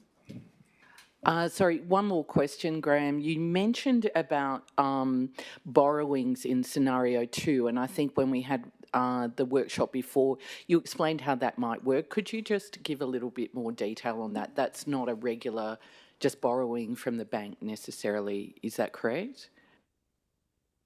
Well, effectively it is borrowing from the bank, but you would not typically use borrowings to do things for renewing your existing assets. That is not that's not a good position to be in, that you have to rely on borrowings to renew your existing assets. You should have reserves. You should have flexibility within your capital works program. You should have flexibility in your cash to be able to renew those assets. So it's reflective of your sustainability that you're needing to turn to borrowings to deal with critical assets. So, your unrestricted cash, you've got barely any there. And those internal reserves are so little that you can't dig into those further to deal with your $31.3 million problem. Now, what I've been told is those are critical. They need to be done. Those are critical addressing your roads and your buildings. And I've seen the communities in the community engagement piece, that the feedback that was coming from the community is clear. The roads need to be addressed. You don't have cash available to do that. You need to turn to the borrowings. We're assuming that you would turn to a 10-year borrowing, and that would be funded in terms of both the interest and the payment of the principal through the special variation increase in the rates. Thank you. Councillor Moylan. Thank you, Mr. Jarvis, for your professionalism and your excellence in this body of work. I have a few questions. Firstly, scenario 2 includes $10 million asset sales of land sales, and I know that was revised down from $20 million. Is this a risk in the success of this option, considering obviously it'll be a contentious issue amongst councillors to choose which assets to sell? Secondly, were you asked in the scope to think of savings opportunities yourself as an expert? And thirdly, in your opinion, should this review had been done earlier? Well, let's go. The first question. Sorry, Councillor, what was the first one again? The sensitivity of the $10 million land sales. Yeah. So I mean, you've got you're restoring an unrestricted cash position to 20 million over the 10 years. At the same time, you're spending, 441 million on asset renewals. So my point there is that I wouldn't say it's highly critical, but you're going to need to defer other capital works to be able to restore that unrestricted cash position if you don't do things like land sales. My understanding, what the land sale is all, we're not talking strategic land here. We're not talking about selling the farm or at all.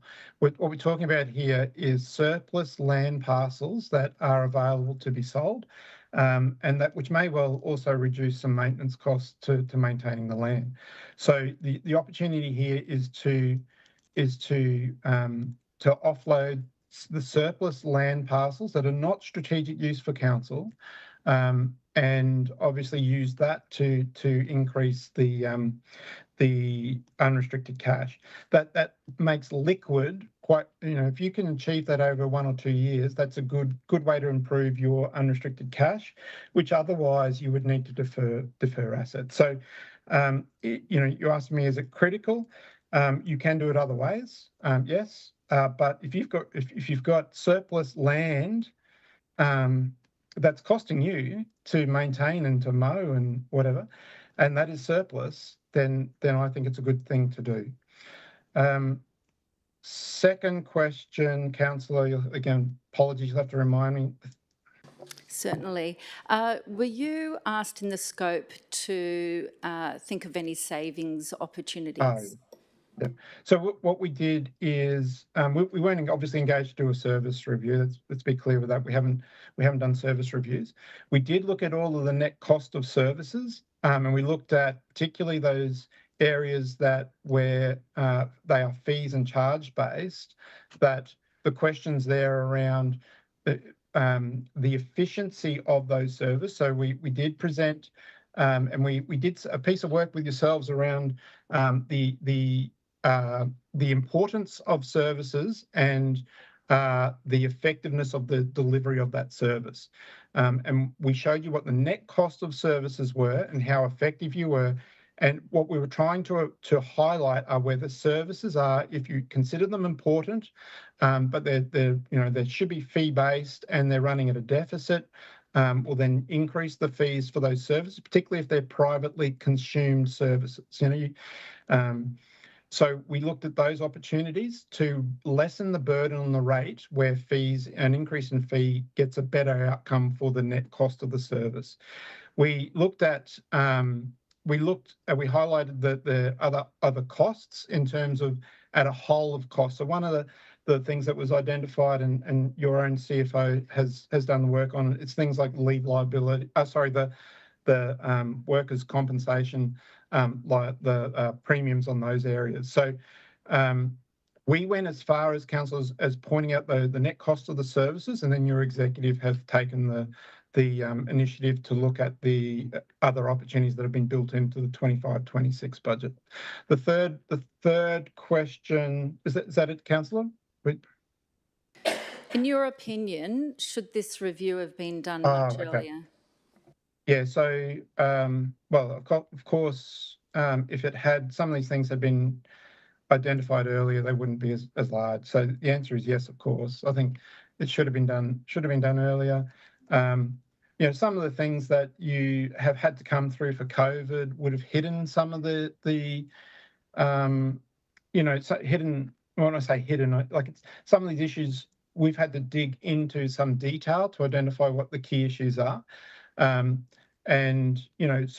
when you've gone through that COVID period was quite difficult on local government. You had financial assistance grants being prepaid as well. And so it was a complex area to work out what's your recurrent sustainability is during that sort of period. So, and you were also, you're under administration as well at that point in time. So, yes, the answer is yes. If you'd done it earlier, it may have prevented the position deteriorating in the last 2 or 3 years. Thank you. Councillor Farrell, then we'll go to Councillor Russell. Thanks, Graham. You've given us a lot of information here now. Just to summarise, would it be fair to say WSC is not in financial trouble? WSC has funds in areas, but not funds in areas where we can move it from one fund to another. So what we need to do is raise the amount of funds in the general fund, because it's been some time since WSC had a SRV. We have not been able to keep pace with rising costs over the last 10 years because of this. Would that be a fair assessment? Yeah. Sorry through you, Mr. Mayor. You're not in financial trouble. I think you do have a cash issue at the moment in terms of your unrestricted cash doesn't give you the flexibility or the risk mitigation. If you had another COVID today, you would need to reprioritise things. So I think I would say yes, you are in financial trouble at the moment because you don't have the capacity to address. You've got some risks. You've got assets that are deteriorated. You can't afford to do it. So, in simple terms, yes, you are in financial trouble at the moment because you can't afford to invest on areas that you need to at the moment to deal with an unacceptable risk. The urgency on that, you've got some flexibility. You can reallocate your capital works to address those, but that's pulling, it's robbing Peter to sort of pay Paul in terms of redirecting funding for assets. The other comments, Councillor, you can't move cash from external restrictions to solve the problem. That's correct. You're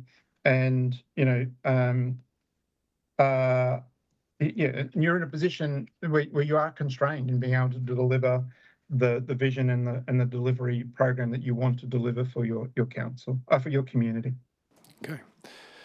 Councillor Duffy. I might just say, I'll move a procedural motion, if that's all right with you, Graham, and the councillors. So we have a 5-minute break. I'll ask the seconder for that. Councillor Foley, all those in favour? Councillor Champion, Councillor Duffy, Councillor Farrell, Councillor Foley, Councillor Kent, Councillor Smith, Councillor Patrick, all those against? Councillor Russell, and you're abstaining, Councillor Muller? No, Councillor against? That is carried. So we'll reconvene at 6:20.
6:23, we were left off with Councillor Russell asking a question.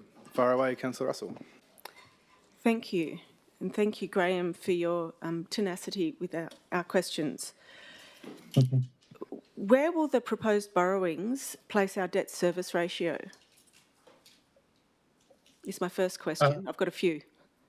Yeah, I've got my offsider colleague who will have a look at that. If you could ask your next question, and I'll get back to you about that one, because I haven't got those numbers right in front of me. Thank you. In relation to what's termed the service compression in the internal specialist capacity, has it been identified that there's a reduction in services required for governance and risk and so forth?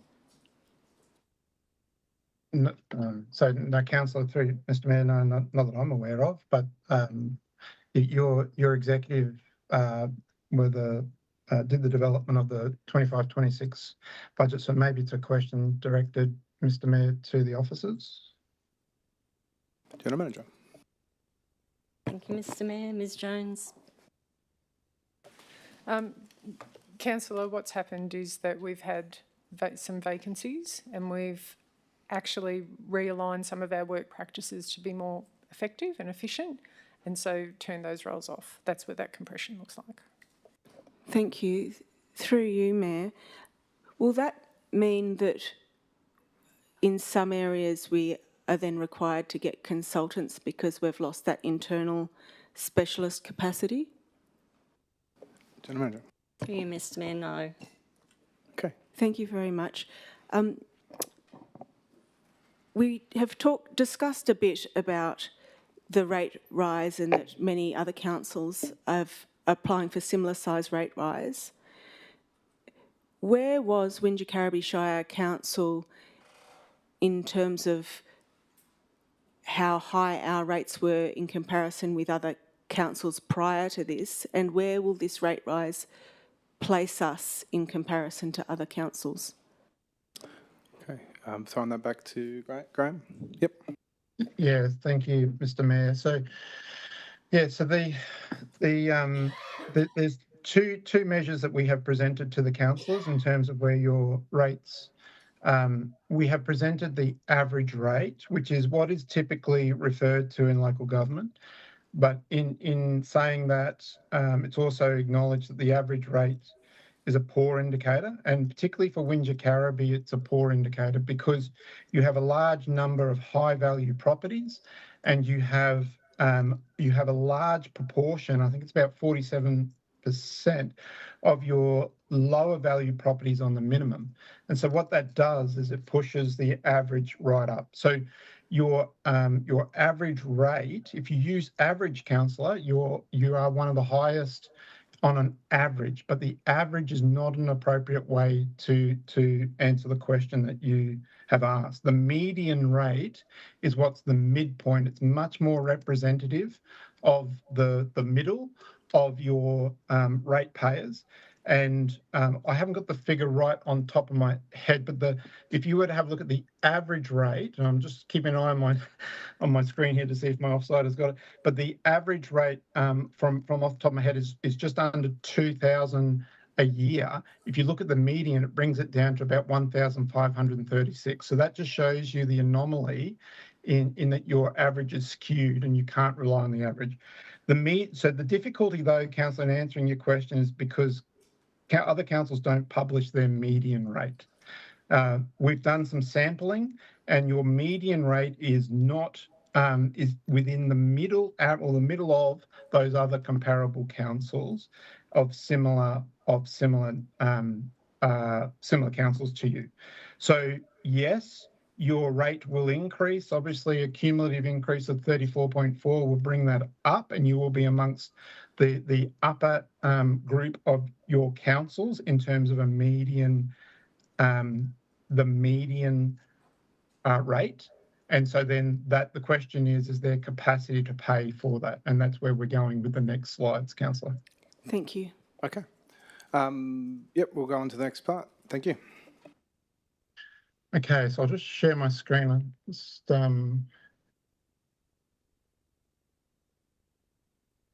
Oops. Share the screen here. So we're just going to go through the financial analysis now. Apologies, Councillor. What I'll do is I do have my offsider has shown. Oh, hopefully you can just see this. You asked what the debt service ratios are, and you can see that your debt service ratio here. And we provide that by fund type, and you can see that your debt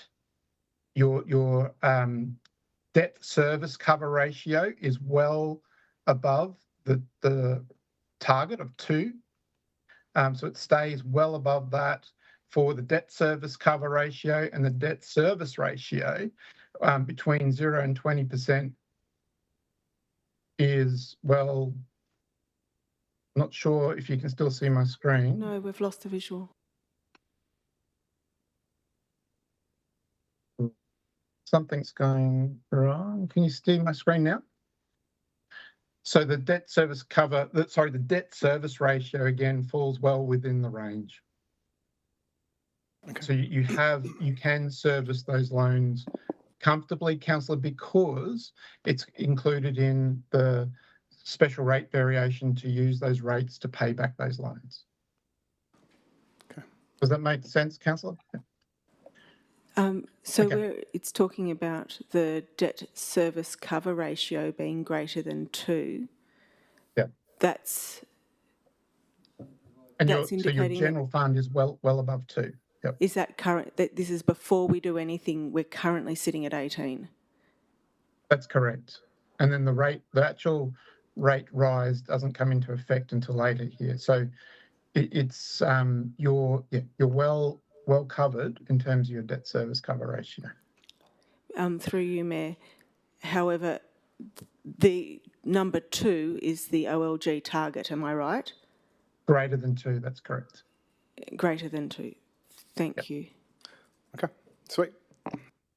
Okay, let's go to the financial analysis. So this is where the councillor mentioned before, how you're in financial trouble. Hopefully, I'll clarify that a little bit more. So in terms of your net operating result, this is showing you, and this is the analysis we've provided in the business case. So what we're showing here is, because the water and the sewer fund includes the increase in the water and the rates in both scenarios, we've just presented it once, water and sewer here.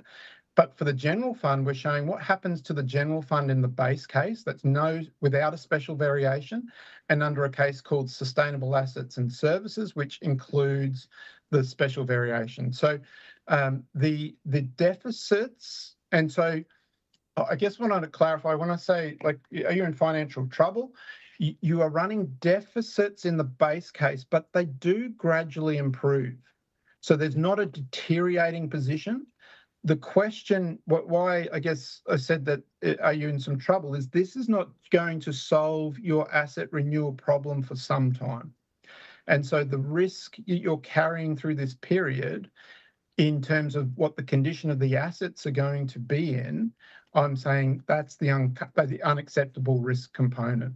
So let's take again. I just want to reiterate that you're not bankrupt. You've got cash. You've got flexibility to make some decisions. But the issue with the flexibility is, if you don't go for a scenario that improves your operating position, they're trade-off decisions. You've got to trade off one commitment to the other commitment. You are not. This is not, I don't want to give the implication that you've got a liquidity issue. You don't have liquidity issues. But what you do have, which is similar to a lot of other councils, is the inability to address your assets without correcting the operating position. Your base case here is, this is the issue. You've got a recurrent deficit, a structural deficit here that does not fix itself within the next 10 years. And that's not generating the cash that you require for your renewals. The sustainable asset services is the light blue, and you can see here that the general fund gets into a nice surplus position. position to generate that cash you need for your assets.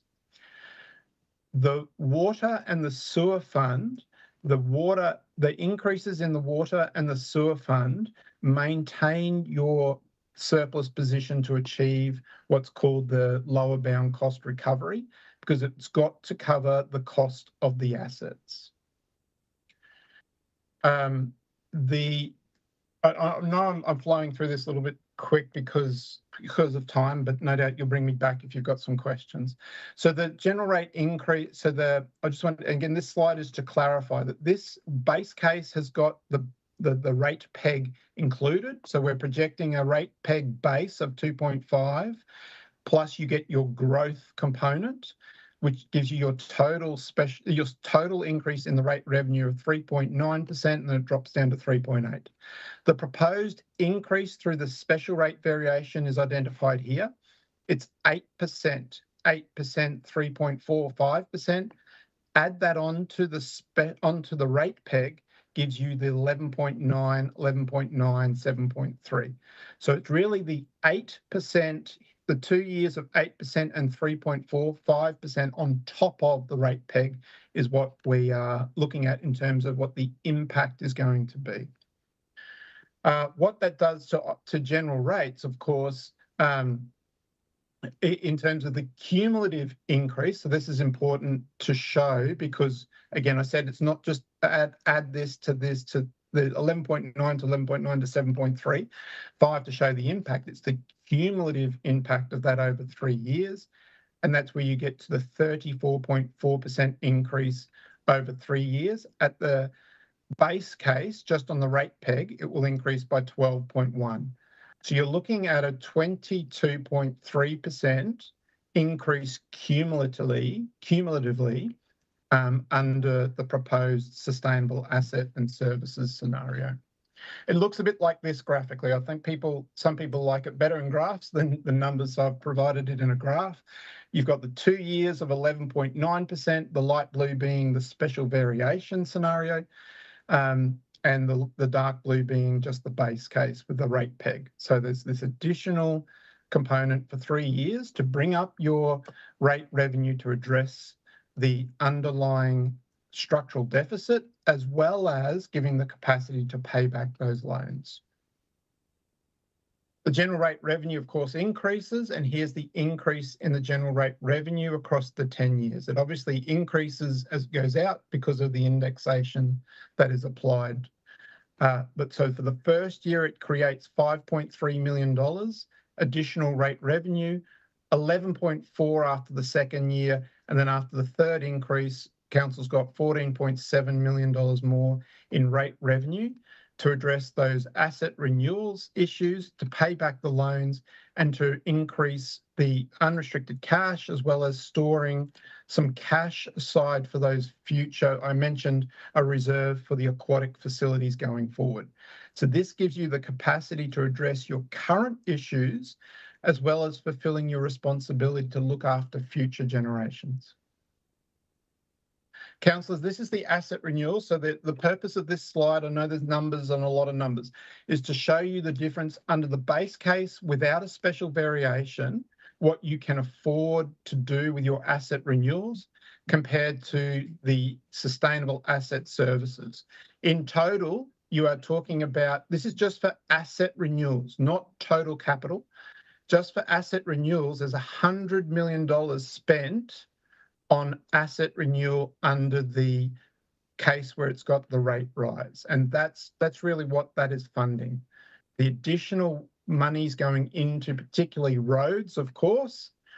There's an additional 52 million going into roads over the 10 years in asset renewals. That's reseals, resheeting program, your asphalt, some of the larger some of the rehabilitation works on the pavement and the heavy patching component in particular. It also enables more money to be spent on your buildings. So your council has done an inspection or inspection on the assets and identified those that are in particular those that are critical, that need to be addressed for a range of reasons, including water ingress into the buildings and structural issues. So this is the need to be able to spend more money on your buildings and your roads in particular. But councillors, you will see that we've identified the need to spend some more in areas of open space and the stormwater drainage gets a bit more money to be able to spend on the stormwater drainage. The concept here, councillors, is over 10 years, you're generating more to spend on in prioritising roads and buildings in particular. And then the idea is in the next 10 years, it's likely that these other asset groups like bridges and footpaths become more of need. And so the funding will you won't probably redirect from roads, you'll redirect out of the buildings, because once you've addressed your buildings, it frees up some of the cash to then to be spent on other asset classes. And the asset management strategy highlights that probably in the years 10 to 20, you're going to need to redirect that cash to areas like bridges and footpaths and the other asset classes that aren't getting the attention in the next 10 years. But that will all be well defined if you can improve your asset management capability and getting the asset data and the asset management systems. And that's why the asset management strategy before you today is critical. I'll keep going. The unrestricted cash position. Councillors, this is the external restrictions, internal restrictions, and the unrestricted portion of cash projected for the next 10 years under the base and the sustainable asset services scenario. Again, you wouldn't expect there to be too much different in cash because you're spending it. Yeah, you're spending it on your asset renewals and you're spending it on additional asset maintenance, the potholing and those type of things. So you wouldn't expect cash to be too different between the scenarios, except for the fact that you're actually storing some of in the internal restricted cash. It goes up to 49 million. That's because you're storing some cash away for the aquatic facilities in particular to be able to address those aquatic facilities outside of the 10-year program. So that's the key difference in these. Both scenarios, you will get unrestricted cash above $20 million, and that's because that's being prioritised as a key measure to build that flexibility and some risk mitigation, because at the moment it's too low. You haven't got much mitigation for unforeseen events. Right, the impact of the change. So this will be the sort of key interest, no doubt. But so just highlighting here that the impact on the rate, if we say that it's going to increase cumulatively by 34.4, that's the total amount. But it gets dispersed across your rate payers based on your differential rate categories. It's highlighting the minimum amounts as well. So there's some difficulty in protecting those who have got lower capacity to pay in your rate payers. It's difficult to protect them when you've got a minimum that is quite high. So this is why I said the average rate is it's not a good indicator for you to use for your rate base. It's because your minimum is high. You don't have lower rate payers at the $800 a year to offset the higher end. So under your current rating system with the minimum at that level, it's hard to protect the lower valued properties. But this is what I was saying before, the median is much more appropriate measure of the midpoint. In your council, your average is biased, or it's skewed towards the higher end because of the higher end properties and because of the minimum. So council, when you see the detail, and I know that the answer to the questions in particular that we've responded to shows you what it is at the different quartiles. So you're not just looking at one, but you can see what's the impact in the properties in the lowest 25% quartile, and what's the impact on the higher end, the top 25% of valued properties. This is what it looks like in numbers, and Councillor asked the question, what's the average rate in the median? And I tried to remember off the top of my head, but here's the real numbers.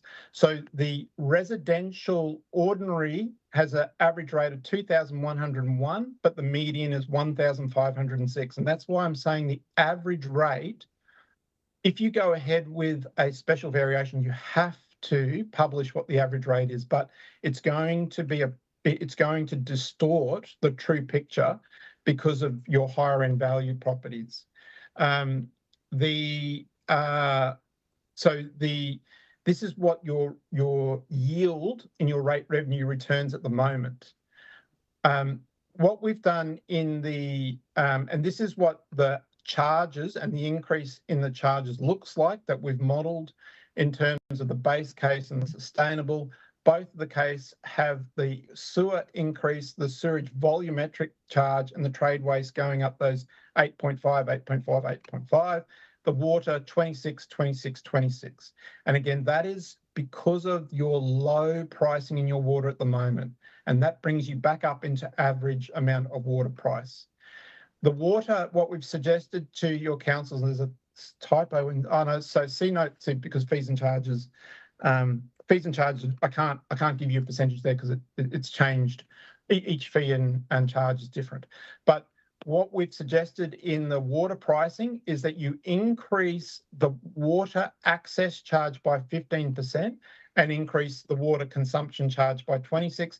What that means is protecting those who are the lower water consumers in your customer base. Right.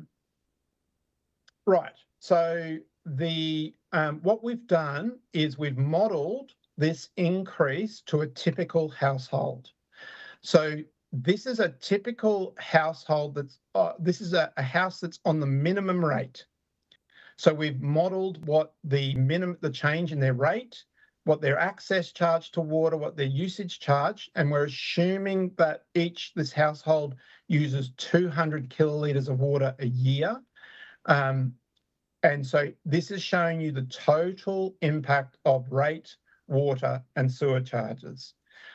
So someone on the minimum rate, this is the annual increase under the base case. So the base case includes the water and the sewer charges going up. Under the special variation, you can see here the rate. So apologies, let me go back 2 steps. The 25-26 is the current financial year. 26-27 is proposed in the budget before you. The special variation is not modelled to come in until the following year in 2027-28 because you have to go through the IPART application process. So the minimum rate increases in 2027-28. You can see it here. Instead of 1,478, it goes up to 1,592. Councillors, that's $114 more on the minimum rate in that year. This slide shows what the impact then is, and obviously this is for you can refer to this a bit later, and no doubt you'll have some questions on it. But what we've got on the next slide is what's the impact on the median rate now. So the median rate in 27-28, instead of the base case at $1,638, that's now going to go up $1,760. So that's an additional $122 for someone on the median rate in that year. Obviously, it increases again by a little bit more in the second year, and the next year where it goes up 7.35%, it increases to 2,107, and under the base case, it would be at 1,768. Down the bottom is showing you the annual increase across all of those charges. And so I know there was an interest from the councillors to know what the total cumulative increase is. And you can see here the cumulative increase across all charges under the base case is a 63% increase.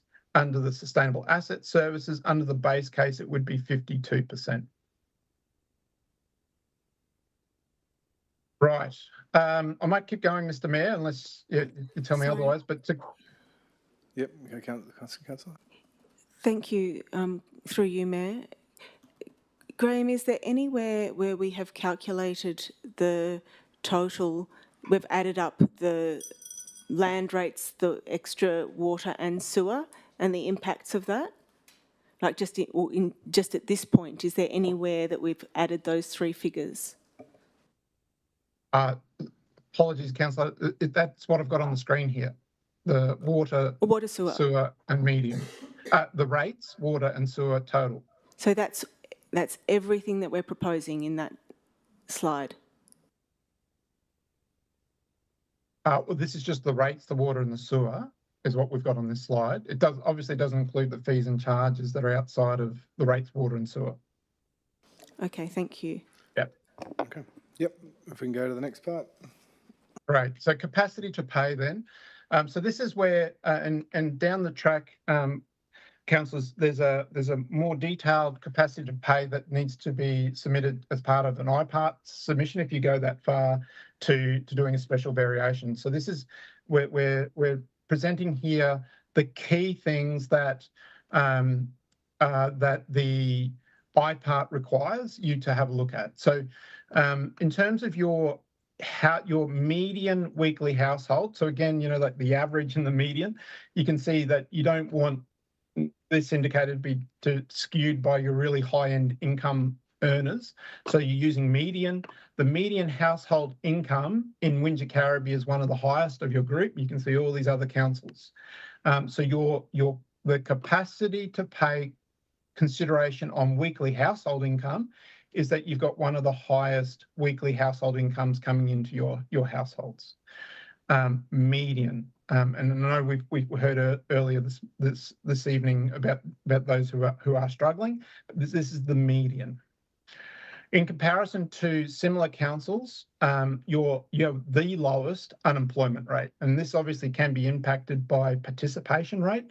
But in terms of the 2024, this in terms of the numbers, were your unemployment was the lowest of all of the councils.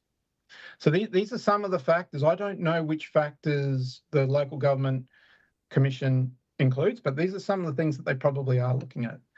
Your CIFA, which is one of the key things that IPART ask you to assess in terms of capacity to pay, you've actually got above 1,000 is advantaged. So you've got a above 1,000 in your CIFA score, the second highest in all of the councils. So it's been mentioned, tonight that there's people referred to as a wealthy LGA, and this is one of the reasons why is that the CIFA indicator, again, it's a broad measure across the community, and we're not looking at those who are vulnerable. This is just across broad brush. Your capacity to pay is well presented in terms of your CIFA score. When you look at things like some of the other areas, and I know that the member of the public this evening mentioned about these areas in terms of housing, you do have a housing affordability issue, just like all other councils. But in terms of your mortgage stress is probably, you can see it's in the body of the councils. The value of your properties are quite high. So mortgage stress, I'm actually surprised that it's not even in higher, but you do have a high median household income, which is obviously bringing the mortgage stress. That's part of the reason why your mortgage stress is not as high. And if I go to the rental stress, you're in the same position for rental stress. And so in terms of the capacity to pay assessment, like this is not ringing bells just for the rental stress component. Obviously this is up to the household owners to pass on, but in terms of your, obviously the mortgage stress, the number of people experiencing mortgage stress is not going to be as high as those who are experiencing rental stress. So it's really the renters that are the majority impacted by the rental stress. You've got some real, councillor, you've on your website, you've got a whole stack of socioeconomic data that we don't have time now to look at, but it provides you the numbers of properties that are in this rental stress and mortgage stress. It's a stack of your own data that's sitting on your website that is available to the community as well. Councillor, that's my presentation, Mr. Mayor. I'll hand back to you now for any other questions. Councillor Kent. Graham, thanks again. Two things. Most of the scenarios and the modelling, obviously all the modelling includes this thing we can't escape, which is called the rate peg.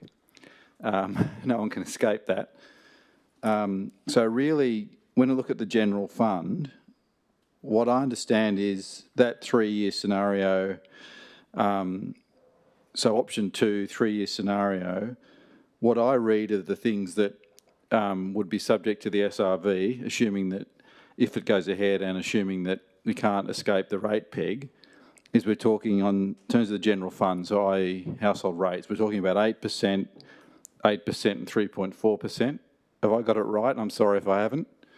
That's on top of the rate peg, councillor. That's correct. That's right. So one of the challenges with actually getting this out into the community is if we talk about 34%, really there's a fixed component of that which is about more than 12%, which we have no say in, if you know what I mean. Okay. And the second question is... Councillor, sorry. Yeah, that's the base. That's correct. That's what the base case would increase by. Yeah, but when we go, if we went to IPART around this, they're looking at the 8, the 8 and the 3.4 in the context of the rate peg, right? Yes, they will. Yeah, so they want to. The criteria are actually based. The onus is upon you to prove that you've done the work to look at whether your community has the capacity to wear that above the rate peg component. That's correct. Yeah. So the additional thing we would be proposing if we approve, if we move forward with it, is really looking at 8 and 3.4, which is about 19.4. Above the rate peg. That's correct. Or above the rate peg. That's important. Okay, and the second one is to potentially address some of Jodie Watson's concerns in the public forum. You mentioned that I think I heard you mention that we have a high minimum rate, like in terms of our rates, we have a high minimum rate. Is that what you said? Yeah, I mean, comparatively, that's correct. Your minimum rate is higher than most other councils, and that's the way it's been for many years. Yeah. So I guess my question to you, and maybe to the General Manager through the Mayor, is, to address some of the things we heard in the public forum, is there a world in which, I know we need to raise we've heard all about the things we need to do, we need to raise the money, but then we can look at how we raise the money. Is there a potential to kind of potentially lower the minimum rate and then, pass more of the impact on to, people like myself who's not paying the minimum rate? Was that question to me, Mr. Mayoral? I don't know who it's to, but I'm just trying to have a go at some of the things that were raised in public forum. Graham, please. Yeah, so well within your discretion to change your rating burden share. There's always going to be trade-offs, councillor. So the good thing about having a minimum at the higher rate, 1,345-ish, is that all new properties, even those smaller, the smaller lot properties, will be contributing that amount to the increase in the rate burden going forward. So, you can, it's a good thing for additional rates being added on. But obviously, with the minimum at this place, you can't protect those who have very low value properties. The issue here is obviously valuation of a property is used as an indicator of household wealth. It's not always the case, right? So, you know that there's cases out there where you've got high asset value and low income, and typically, pensioners kind of fall into that as well at times. So, yeah, the answer to yes, you could redistribute the burden and play around, but you always have winners and losers. And I think your overall thing is be careful with it. I think we do a lot of rating work, and you change those indicators carefully because it does have unintended flow-on impacts to other ratepayers. Yeah. Thank you. Okay, we have any questions? Councillor Russell. Thank you. Through you, Mayor. I've got a few. What would be the degree of uncertainty in the measurements of what the impact is owing to so much of the data being taken from 2021? Councillor, it's there's a lot of indicators there that may have changed, but obviously we're relying on census data for some of those indicators, and we won't know until the new census data comes out. I think things like the housing stress and the mortgage stress. I think they are obviously going to continue to deteriorate in the current short supply market space. So there are other indicators that we've looked at, Council, in terms of the number of your community that are dependent upon pension, and those can change. But I wouldn't. Sorry, the unemployment rate's going to bounce up and down quite regularly too. So the answer to your question is, of course, things may change. They're not going to change significantly, though. I wouldn't have thought across any of those indicators. Thank you. I'm wondering if there's a way of, I think I may have forgotten my question in response to that. I do have more. I'll just let someone else ask. I think there's no more questions. So fire away, Councillor.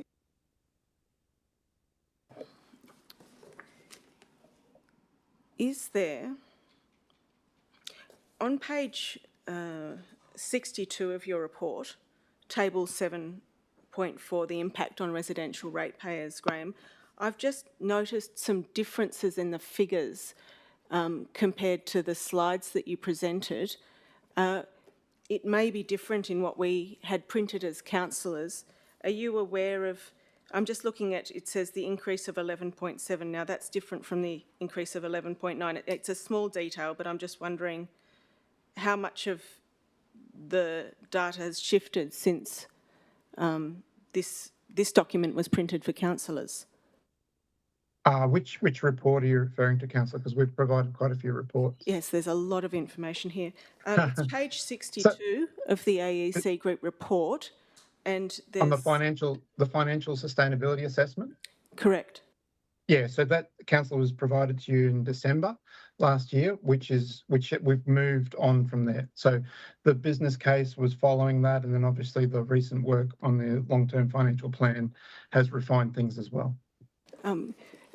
Well, through you, Mayor, to the General Manager, the printed folio that I was working from, is that different from what's now on the website out for public exhibition that councillors were printed off? General Manager. Through you, Mr. Mayor. Graham, I think, Councillor, you're referring to the business case financial sustainability report, the one with the purple cover. Is that correct? It looks like that. Yes, it is. It's within the folio of the agenda for the ordinary meeting of council. Yeah.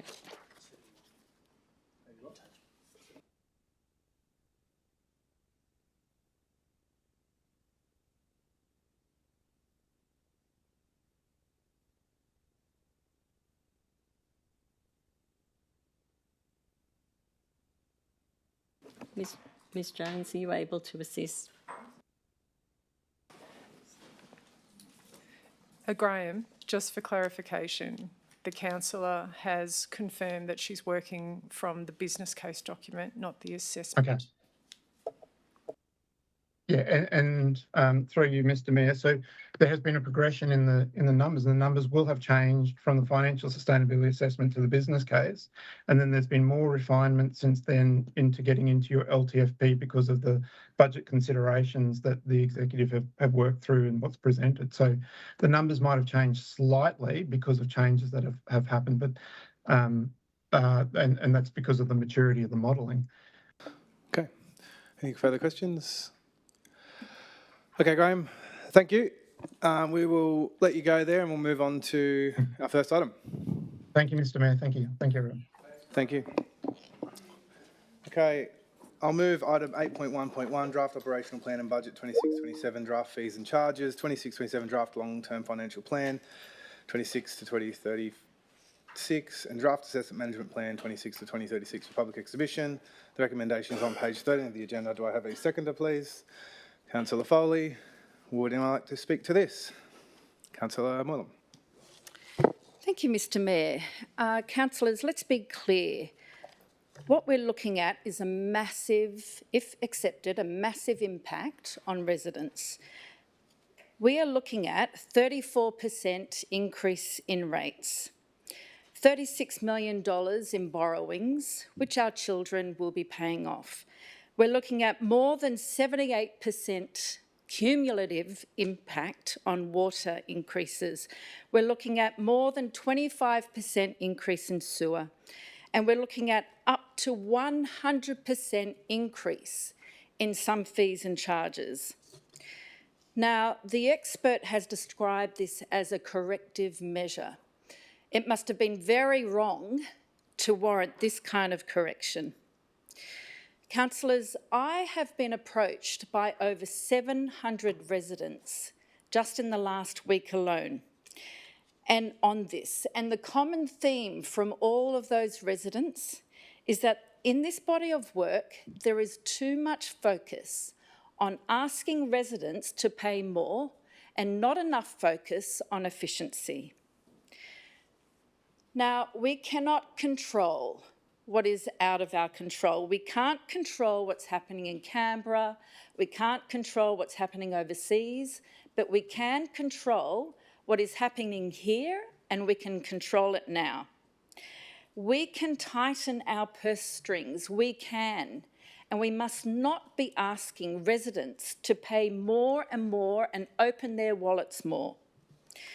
So here's my plan, Mr Mayor, my agenda. We start from the top. What we do is we link the General Manager's salary to reducing the deficit, and that goes straight into the General Manager's contract.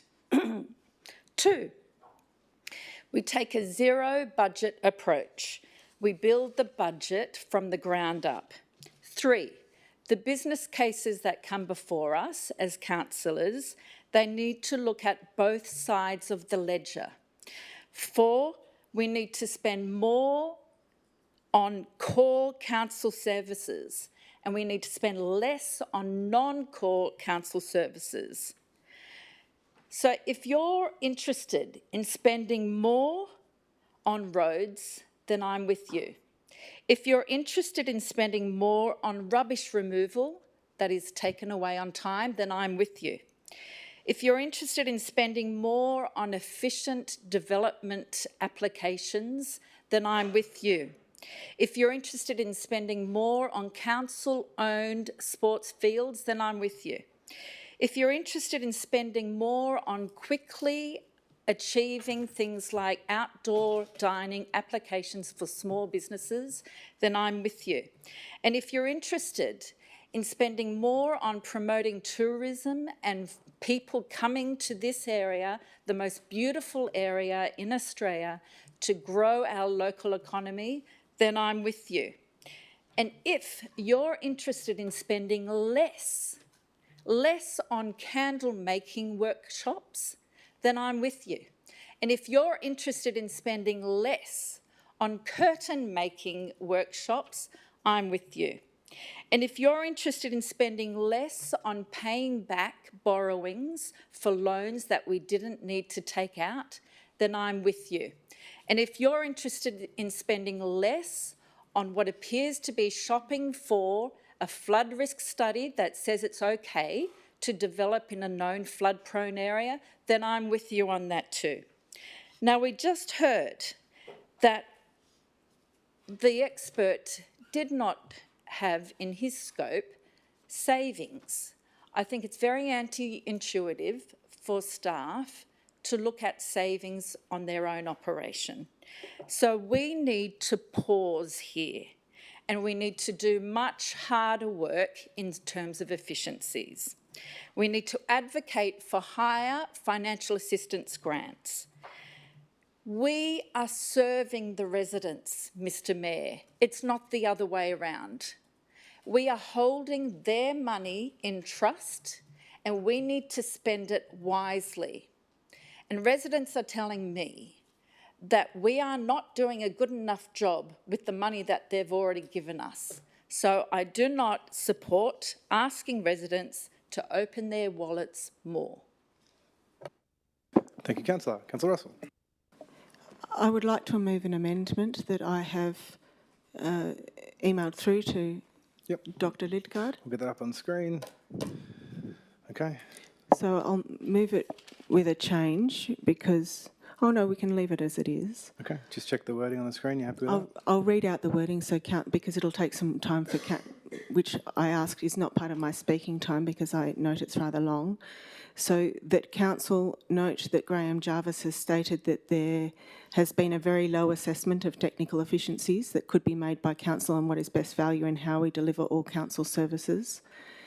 Note Highlands Community Centre has provided guidance on how using 2021 figures to assess whether this community may be able to afford a rate rise may be outdated and misleading in assessing of how a rate rise has the potential to significantly impact our strategic vision.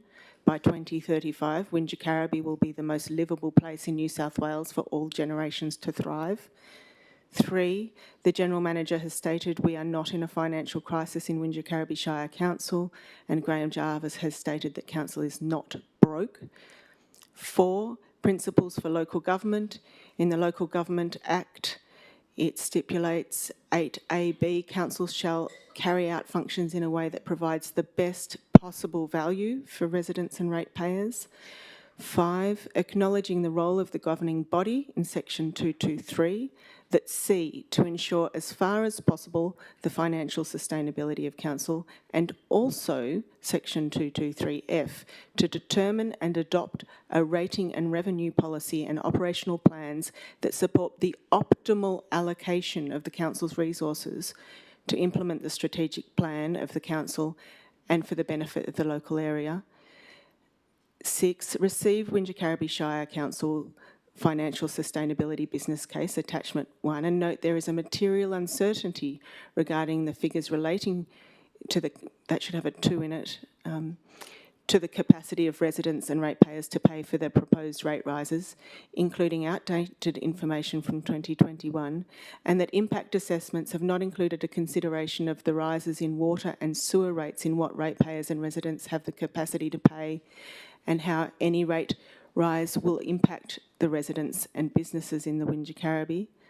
And 7, defer the adoption of the draft operational plan and budget 26-27, draft fees and charges 26-27, draft long-term financial plan 26-36, and draft assessment management plan for public exhibition until business cases have been conducted across all service areas to assess what will constitute best value for money in how services are delivered, regarding what mix of in-house at market rates and or external contractors and consultants.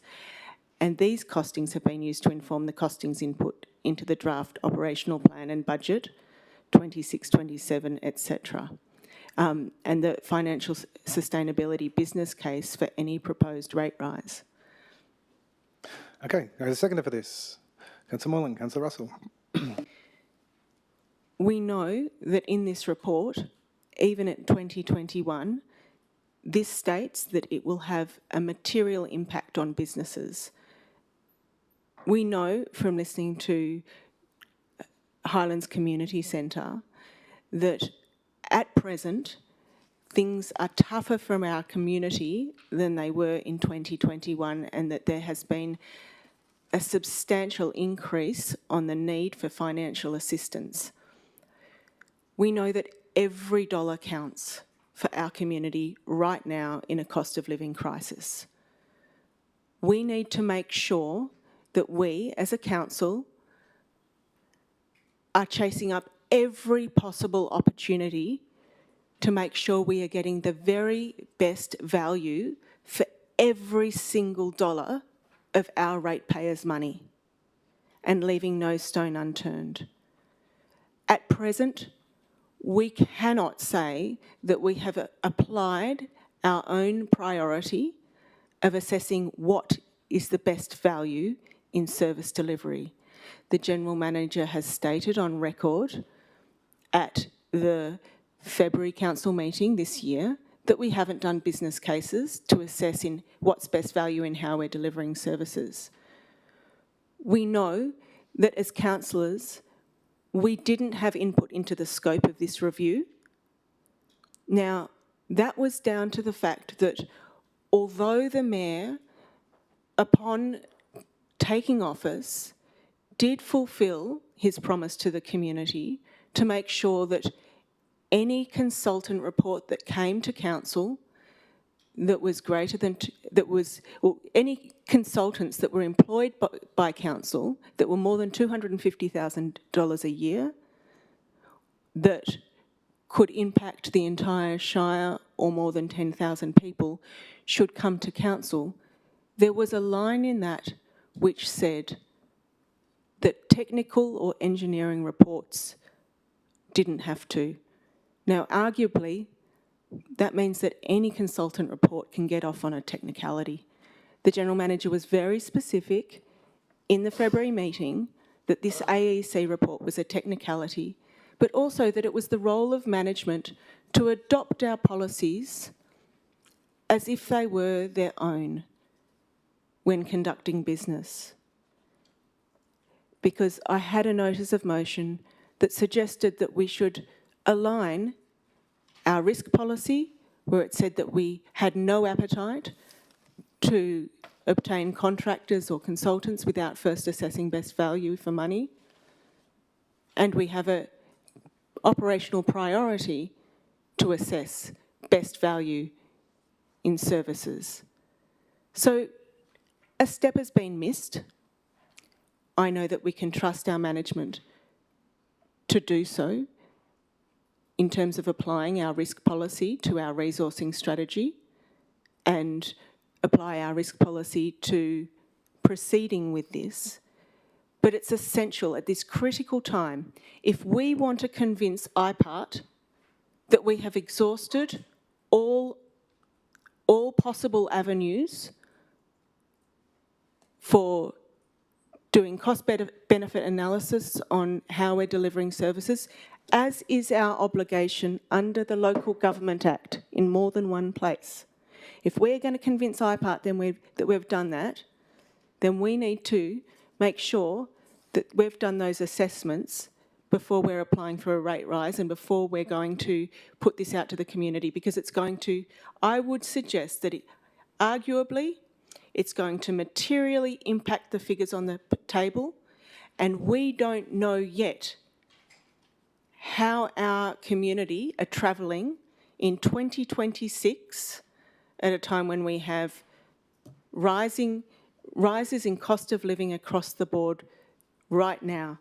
I can also refer to a different document, Analytics for Leaders. It's done by a visiting professor of statistics and someone who got the Deming Prize in 2019. And he talks about, in terms of using quantitative information that we can trust, we have to make sure it's current. It will tell how things are at present. We have to make sure it's comprehensive, cover all aspects of the enterprise. Now, if we haven't done our work on our productive efficiencies and our technical efficiencies, then we cannot say that we are comprehensive in how we've addressed this review. Thank you, Councillor. Would else like to speak to this amendment? Councillor Moylan. I support Councillor Russell and her amendment.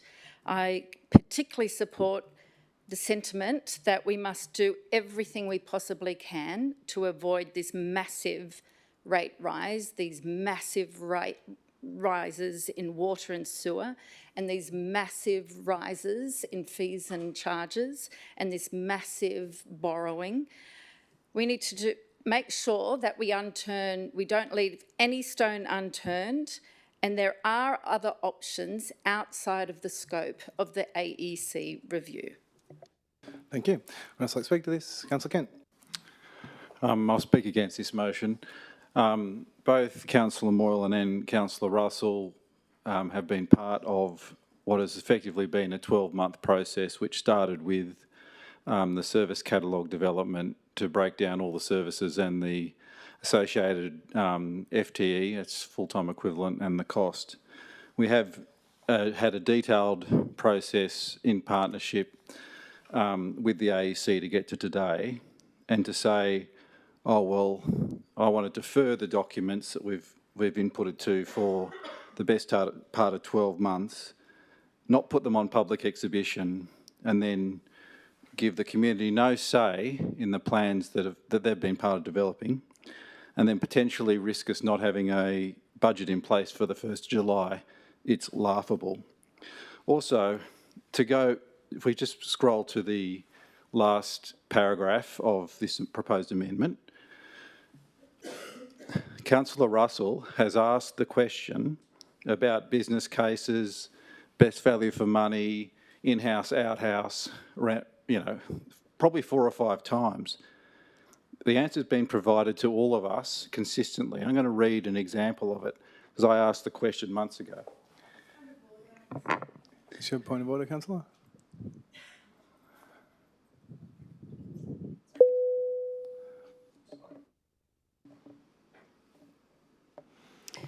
Councillor Kent referred to myself and Councillor Russell not putting this on public exhibition. That's completely untrue. No, what it says is defer the adoption. So if we're not going to adopt it, we can't be putting it out, I'm pretty sure. Okay, continue on, Councillor Kent, please. No, point of order, Mr Mayor. So, Councillor, Mr Mayor, so is your point of order that you've been misrepresented, or what is your point of order? Yes. Okay. So again, Councillor Kent, Councillor Russell has clearly, in point 7, said that we defer the adoption, and then in the 3rd line, after 2026 to 2036, for public exhibition. So there is an intention and a willingness to put these documents on public exhibition, and I take offence to Councillor Kent's insistence that we're not intending to do that. I'll clarify. Thank you for clarifying, Councillor Kent. Yeah, clarify that the motion or the amendment proposes we don't put these documents on public exhibition after this meeting. So we don't make a decision on putting them to public exhibition now, which my point remains, that would mean we don't start the public feedback period, and we put ourselves at risk of not having a budget in place for the 1st of July. So thank you for the question. Okay. In terms of this point about business cases, I think, Councillor Russell, you've asked the question many times, and the answer has come back many times. I'm going to read an example. I've asked the question as well. So in our, it's a shared document amongst all of us councillors, looking at various things to do with the service catalogue and the build-up to the documents are proposed for public exhibition today. I asked, could the Director, Service and Project Delivery, please comment as to, in his professional opinion, do we have the balance right between insourcing and outsourcing in this space? And that was talking about roads and drainage. Staff response. A balanced hybrid resourcing model provides the best strategic fit for local government. It ensures cost-effective, high-quality service delivery while maintaining community trust, organisational resilience and operational control. This is based on the principle that insourcing services of high impact, community-facing or strategically sensitive, outsourcing services are specialised, seasonal or require skills that are hard to recruit and train. We have an appropriate balance between insourcing and outsourcing at this stage. Our current mix allows us to retain core knowledge and responsiveness and strategic control within the organisation, whilst also leveraging external expertise and capacity where it delivers value or flexibility. So in other words, the director, and each of the directors have done this for their various roles and responsibilities, has made an assessment of where we are today and given us professional advice. And we're very lucky to have a good set of staff. So to keep coming back to, oh no, we need to stop everything and do an assessment of insource, outsource, outsource. You've asked the question many times. You've had the answer. You may not like the answer, but it's a good answer, professional answer delivered by professionals who are experienced in the space. I think I'll say this to both Councillor Russell and Councillor Moylan. If you want to make changes to the documents, right, we've got 4 documents that are being proposed to be put to public exhibition, which reflect the work we've been doing for the best part of 12 months.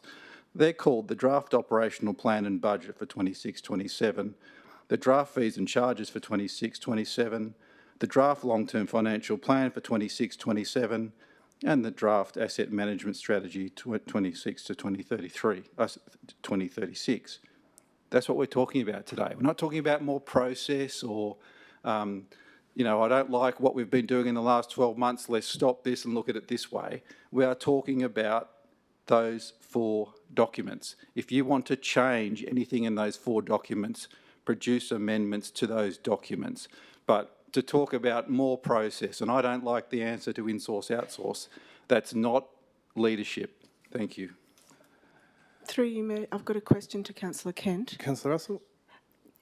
Do you recall in the December meeting, Councillor Kent, asking the General Manager when would be the suitable time to be doing such an analysis on, a cost-benefit analysis business case on on how we are delivering the services? And the General Manager, you asked, would that be best to do when we got the business case back? And the General Manager agreed with you that it would be logical to do that, which would be March. Do you recall that? No. Okay. Well, I will, through you, Mayor, to Councillor Kent, do you recall in the February meeting of Council that you asked the General Manager about our risk management policy and that we stipulated that we were going to assess value for rates? You said, but that's just up to the councillors, isn't it? And the General Manager responded that it was actually once Council adopted a policy, then management applied those as if it was their own. Do you recall that? No, I don't. I can't be clearer in what I've just said. Okay, Councillor Smith. Thank you. I have a question first off, if I could. Councillor Moylan said that I have been approached, and I quote, I have been approached by over 700 residents about this.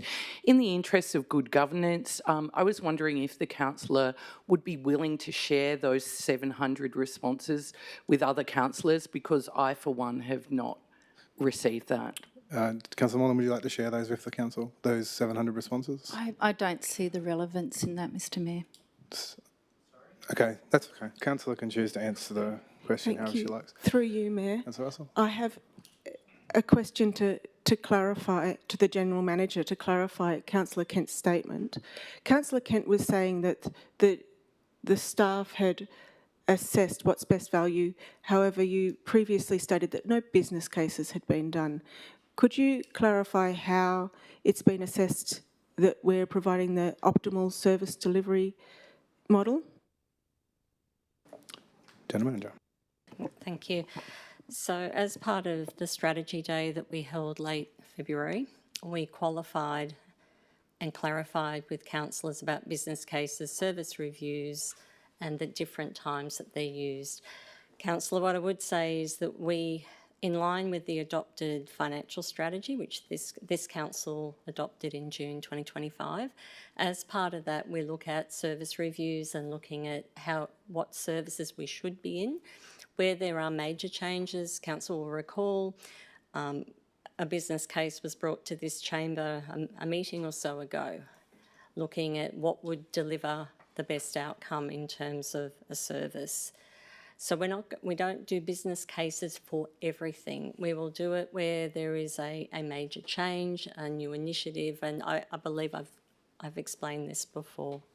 Okay. Through you, Mayor, to the General Manager, would you agree that proposing a rate rise for the community is a time that that assessment might be needed as per our adopted risk policy?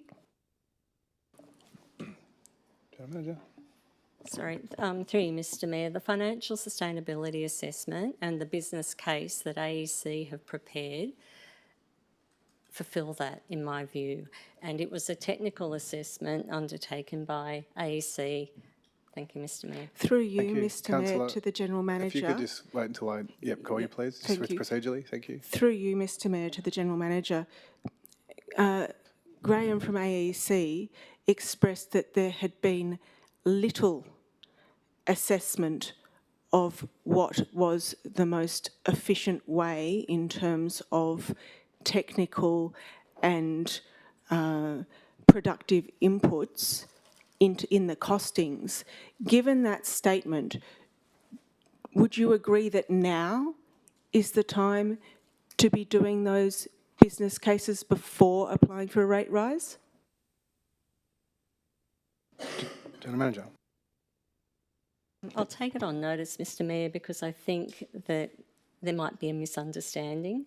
So I'll take it on notice. We can go back and look at what Mr Jarvis actually said. Thank you. Councillor Foley. I'd like to speak against this amendment. I think that the risk of the cumulative impacts of deferring a decision on these items is far too great. I move a procedural motion that we extend to 8 o'clock. Can I get a seconder? Councillor Smith. All those in favour? Councillor Champion, Councillor Duffy, Councillor Russell, Councillor Moylan, Councillor Foley, Councillor Kent, Councillor Smith, Councillor Fitzpatrick. All those against? Councillor Farrell. That is carried. As you were. Sorry, Councillor Foley. That's it, and I would like to move a procedural motion to put this amendment. Okay. We have to vote on that first. So procedural motion, we need a seconder for that. Councillor Kent. All those in favour? Councillor Champion, Councillor Duffy, Councillor Farrell, Councillor Foley, Councillor Kent, Councillor Smith, Councillor Fitzpatrick. All those against? Councillor Russell, Councillor Moylan will now put this. So now we are voting on this amendment. We're voting on this amendment. All those in favour of the amendment?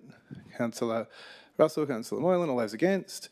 Councillor Champion, Councillor Duffy, Councillor Farrell, Councillor Foley, Councillor Kent, Councillor Smith, Councillor Fitzpatrick. That is lost. We are now back at the main motion. Councillor Duffy. Thank you, Mayor. I would just like to speak in favour of putting this huge suite of documents for the Integrated Planning and Reporting Suite onto public exhibition. It is absolutely appropriate for our community for them to have the opportunity to review them and to provide feedback. I really want to encourage residents to engage with the material and provide feedback that is considered and constructive. These decisions are really complex and the trade-offs are real. A few key points I would like to make. Firstly, I believe asset management is what should come first in all these documents. Asset management is the most underrated underdog in the Integrated Planning and Reporting Suite. Good, robust asset management underpins everything: our long-term financial plan, operational plan and budget, and even our fees and charges. Without a clear understanding of what we own, its conditions, and what it costs to maintain, everything else is built on shaky ground. Asset management is a whole-of-organisation approach at Wingecarribee. While the asset team work under the Project and Service Delivery Directorate, they touch every bit of our council. The scale here is significant. We are managing $3.3 billion in assets, including $2.8 billion in infrastructure. So that's billion, not million. When you actually stop and think about that, it is quite extraordinary, and it does make you wonder how our teams are managing such an extensive and diverse portfolio within current funding constraints. So I just want to acknowledge the work that's gone into it, and for anyone following along, pages 21 to 27 of the asset management plan is very useful. Now, it's important to be clear, that costs are rising everywhere. The challenge for us Many of our costs are tied to critical infrastructure and essential services, because at the end of the day, it's the basics that people rely on. Sorry, I'm skipping through. So I just want to say that we just need to approach this pragmatically. So the business case outlines options and highlights that simply maintaining the status quo is not sustainable in the long term. I just want to touch on capacity to pay. Statistically, the modelling does suggest that there is capacity to pay. Practically, and speaking personally, I know that that won't feel true for many households right now, so that's exactly why public exhibition is so important. We need to hear from our community about what is affordable, what is acceptable, and what priorities matter most. So in closing, I support putting these documents on public exhibition, and I strongly encourage our community to engage with them. Thank you. Councillor Moylan. Thank you, Mr Mayor. I would like to make an amendment. Yep. So a new number 2, please, under the current number 1.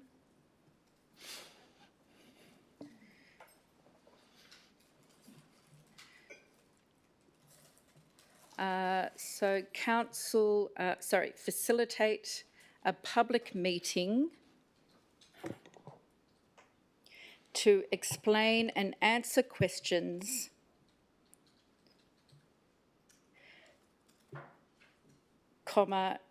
gauge community sentiments and consider alternative approaches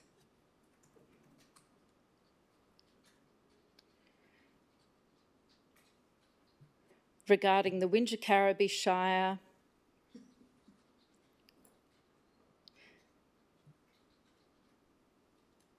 Council financial sustainability business case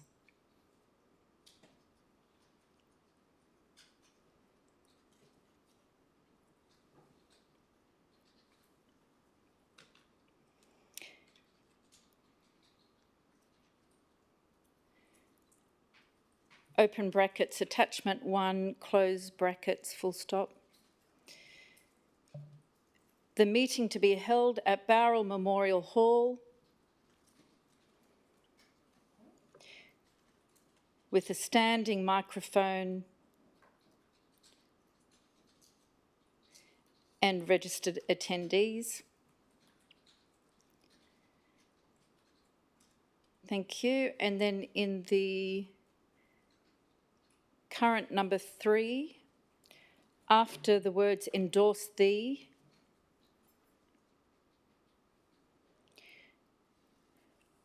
insert please Wingecarribee Shire Council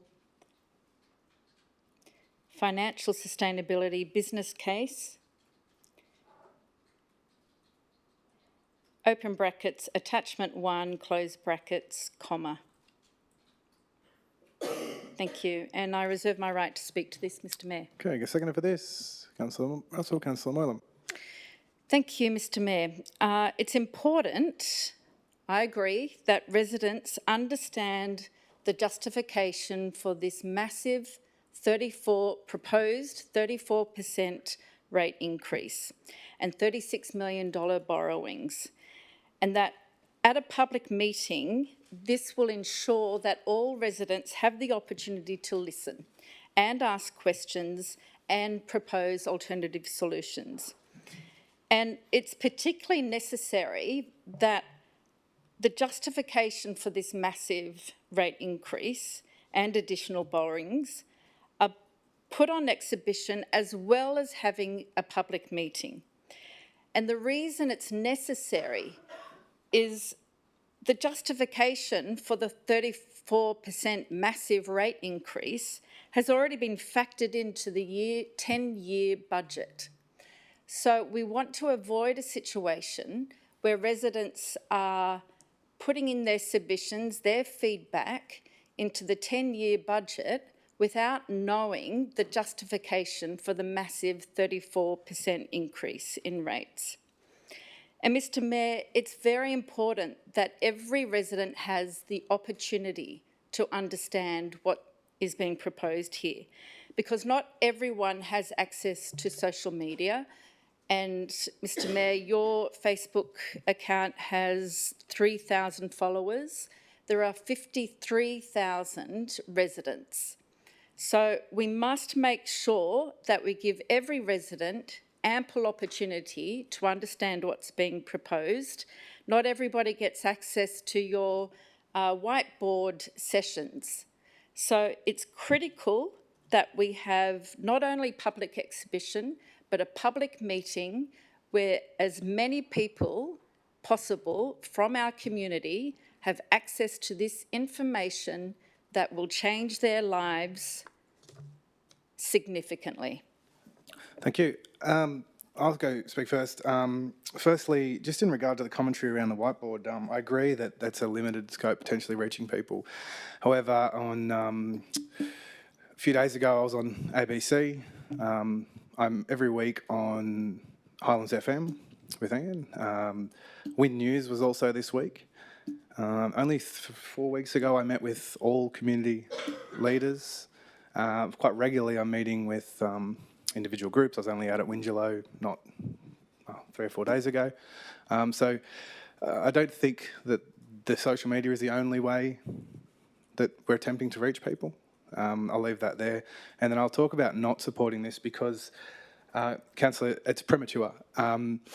If the council decides to go for a rate rise, that is in June, and if that happens, that is not then instilled upon the community. There is a substantial amount of time that I personally, or whoever it be, councillors, whoever, have to be in the community, meeting and explaining exactly the ins and outs of why that is. So I don't support it for that reason. Anyone else like to speak to this? Sure. Thank you, and I do appreciate the commentary. The reason it is necessary that the justification for the massive 34% rate Councillor, increase... look, what do you need clarification on? Well, it's necessary that residents... Okay, Councillor, I don't think it's necessary. You do. That's not a point of clarification. That's just a difference in opinions. So, Councillor Smith. Thank you. No, all good. Thank you. I'd also like to speak against this, but before I do, Councillor Moylan, Concern continues to say massive rate rise. However, if I could ask a question through you, Mr Mayor, correct me if I'm wrong, when Mr Jarvis spoke, he said that this would be a $122 increase on a median rate. Could I have clarification, is that correct? And would that be considered? I did not hear anything in his report that he said this was a massive rate rise in his view. General Manager, did you capture his words?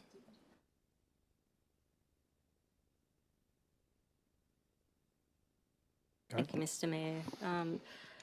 You are correct, Councillor Smith. Mr Jarvis, in his presentation on one of his slides, many slides, there was a proposed $114 per annum on the minimum rate, which equates to $2.10 per week, and $122 per annum on the median rate, which equates to $2.30 per week.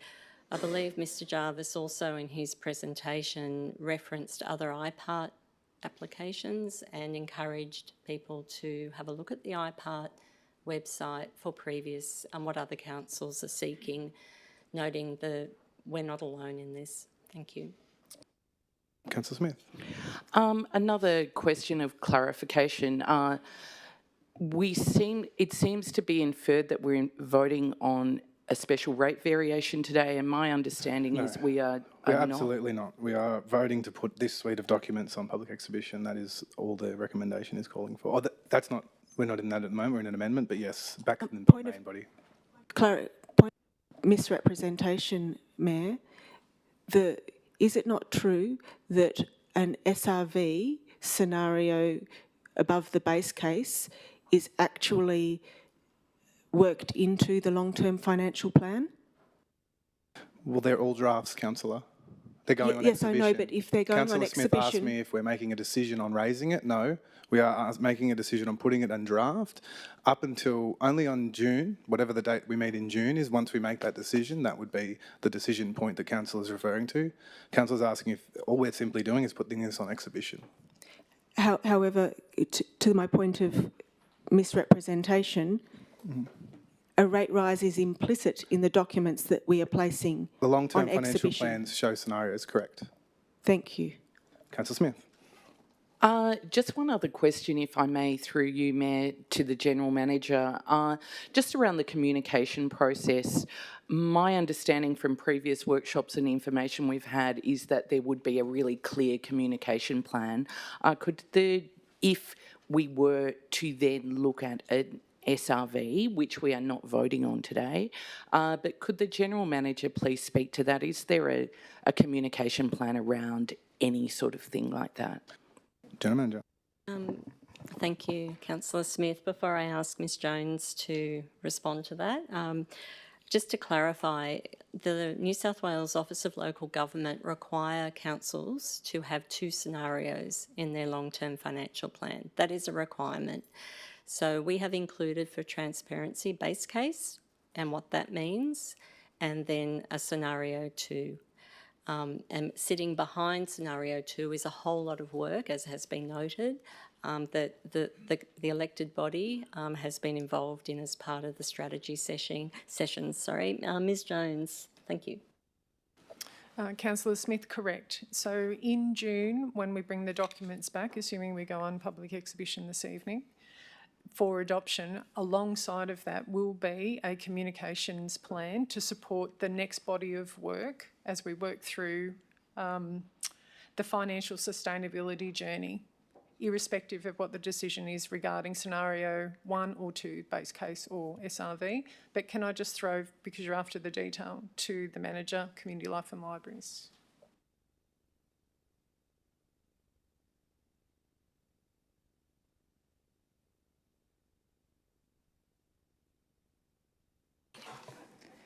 Correct. There'll be the communications plan, and also as part of that will include community engagement strategy on what that would look like if council resolves to go down that path in June. Okay, thank you. Mr Mayor, I'll move a motion of dissent. Earlier, I did not have the opportunity to explain the misunderstanding and misrepresentation, and you ruled over. So you're dissenting against my decision? Yes. Okay, Councillor. Just for governance, I believe there's no debate on that, is that right? So we need a seconder. Councillor Russell, I'll put that to decision. So we roll in favour of the dissent or against the dissent?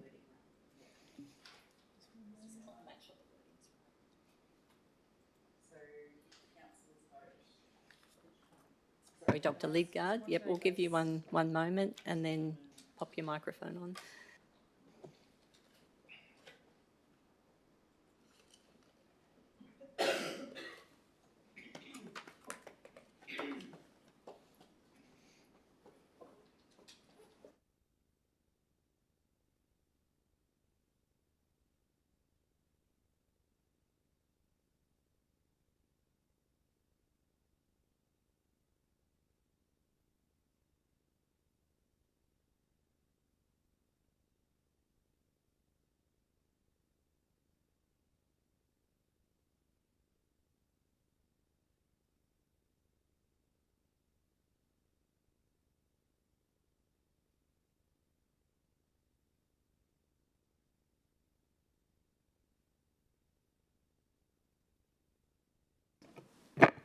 So the motion of dissent, so if the councillors are voting... Upholding my decision? Voting against your decision. Okay. Yep. Okay. So councillors, if you are voting in the affirmative, you are supporting the dissent. If you are so if you're voting in the affirmative, you are supporting the dissent. Through you, Mr Mayor, could I please ask Councillor Moylan to clarify what because at the moment I don't know what I'm voting on, particularly. It was me overruling her on the last decision. So, and we're in the middle of it, so we have to vote on it. So I'll put it to the vote. Through Mr Mayor. Yes. I don't understand what point it is that she didn't. It was when Councillor, when I said we have a difference of opinion, Councillor said it was a misrepresentation. She has dissented on that decision of mine. That's what we're voting on. So if you are voting in the affirmative, you are supporting the dissent. So I will now put that procedural motion. All those in favour? Councillor Russell, Councillor Moylan, all those against? Councillor Chairman, Councillor Duffy, Councillor Farrell, Councillor Foley, Councillor Kent, Councillor Smith, Councillor Fitzpatrick. Where were we up to? Government? Councillor Farrell has a question. By my calculations, we've had 2 for, 2 against. Can we put this amendment? Okay, Councillor Kent. I'm for it. Can we put this amendment? Sorry, through you, Mr Mayor, I had a question relating to this. So, Councillor, we've had 2 for, 2 against. We've asked for it to be put, so that's a procedural motion. So, firstly, I'll put the procedural motion to put this amendment. So we're voting Through to put you, it. Mr Mayor, it appeared that Councillor Kent just voted rather than speak to the Councillor amendment. spoke for it. So that's 2 for, 2 against. Is that, if you just say, I'm Yes, for it, that's speaking. are you Yes, counting? yes. Do you think, through you, Mr Mayor, Councillor Russell, do you think that that's... Councillor, I'm going to call you to order. I'm in the middle of a procedural motion, so I'm going to put the motion to put this procedural motion. All those in favour? Councillor Champion, Councillor Duffy, Councillor Farrell, Councillor Foley, Councillor Kent, Councillor Smith, Councillor Patrick. All those against? Councillor Russell, Councillor Molan. Now we have to immediately put the amendment. So all those in favour of the amendment? Councillor Russell, Councillor Moylan. All those against? Councillor Champion, Councillor Duffy, Councillor Farrell, Councillor Foley, Councillor Kent, Councillor Smith, Councillor Fitzpatrick. We are now back at the original motion. Would anyone else like to speak to this? Councillor Russell. I have another amendment.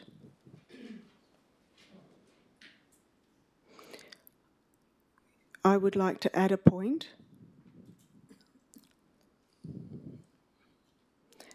Point 4. Add a delivery program action.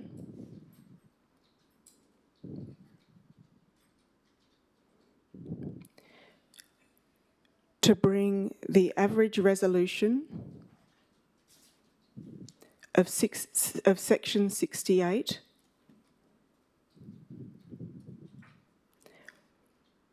water and sewer connection approvals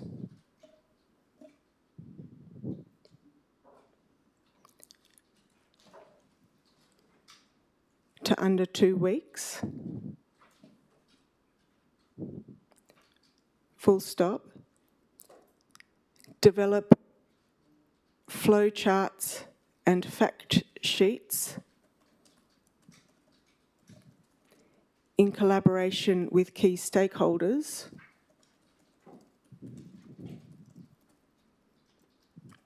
to support understanding of how DAs and Section 68 applications are processed by Council, and that delivery be completed by the end of the first quarter of the operational plan.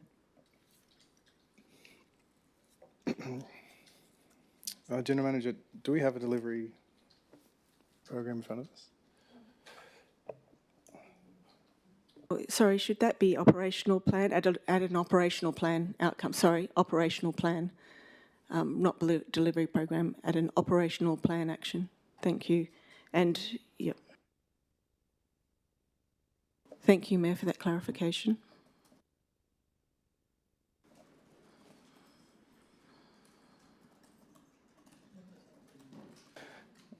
Okay, happy with that wording? Thank you. General Manager, do you have any? Yep, through you, Mr Mayor. I'll ask Mr McCabe, given that his area will be responsible for delivering, and I would never want to set someone up for failure. So, Mr McCabe, for your comment. For you, General Manager, the operational plan, that would be correct. There is an action listed in the draft operational plan. It's 2.3.3.11 OP1 in relation to section 68. It's page 156 of your attachments. In relation to DAs, I mean, it's more of a project than how we report and measure DAs at the moment, but you do receive a monthly report on DAs. You could consider the content in that. Okay. Through you, Mr Mayor. Sorry, General Manager, so just what, can we just clarify what it currently states and what it's being changed to under that delivery option? Oh, it's an addition. Yeah, okay. So, General Manager, do we currently have, I don't believe there's a set approval time under that, because depending on the nature of Section 68, they could be massive, they could be tiny. Do you have any commentary? Okay. All right, do we have a seconder for this? Councillor Moylan, Councillor Russell. I consulted a former director for advice. I'm sorry I didn't get through to you, current director, but I wanted to get some historic figures on where we've been at in terms of how long it's taken for the average Section 68 approvals. And I learned that 2 weeks is a usual time frame for Section 68 approvals. We have had an enormous focus, congratulations to the team, on DAs and getting the DA averages down.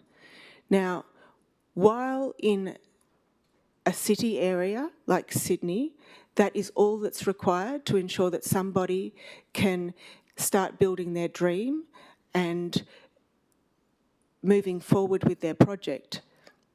In the Wingecarribee Shire, anyone who has a DA in cannot get a construction certificate until we have the Section 68 approvals.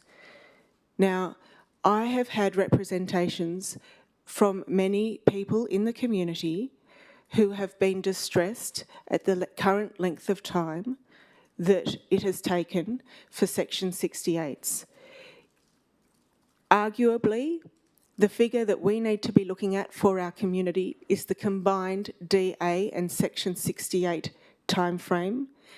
To the director's point, I would be delighted if we got more reporting on the Section 68. I have actually moved a proposal that happen in a meeting last year. I will let the Mayor take leadership on that.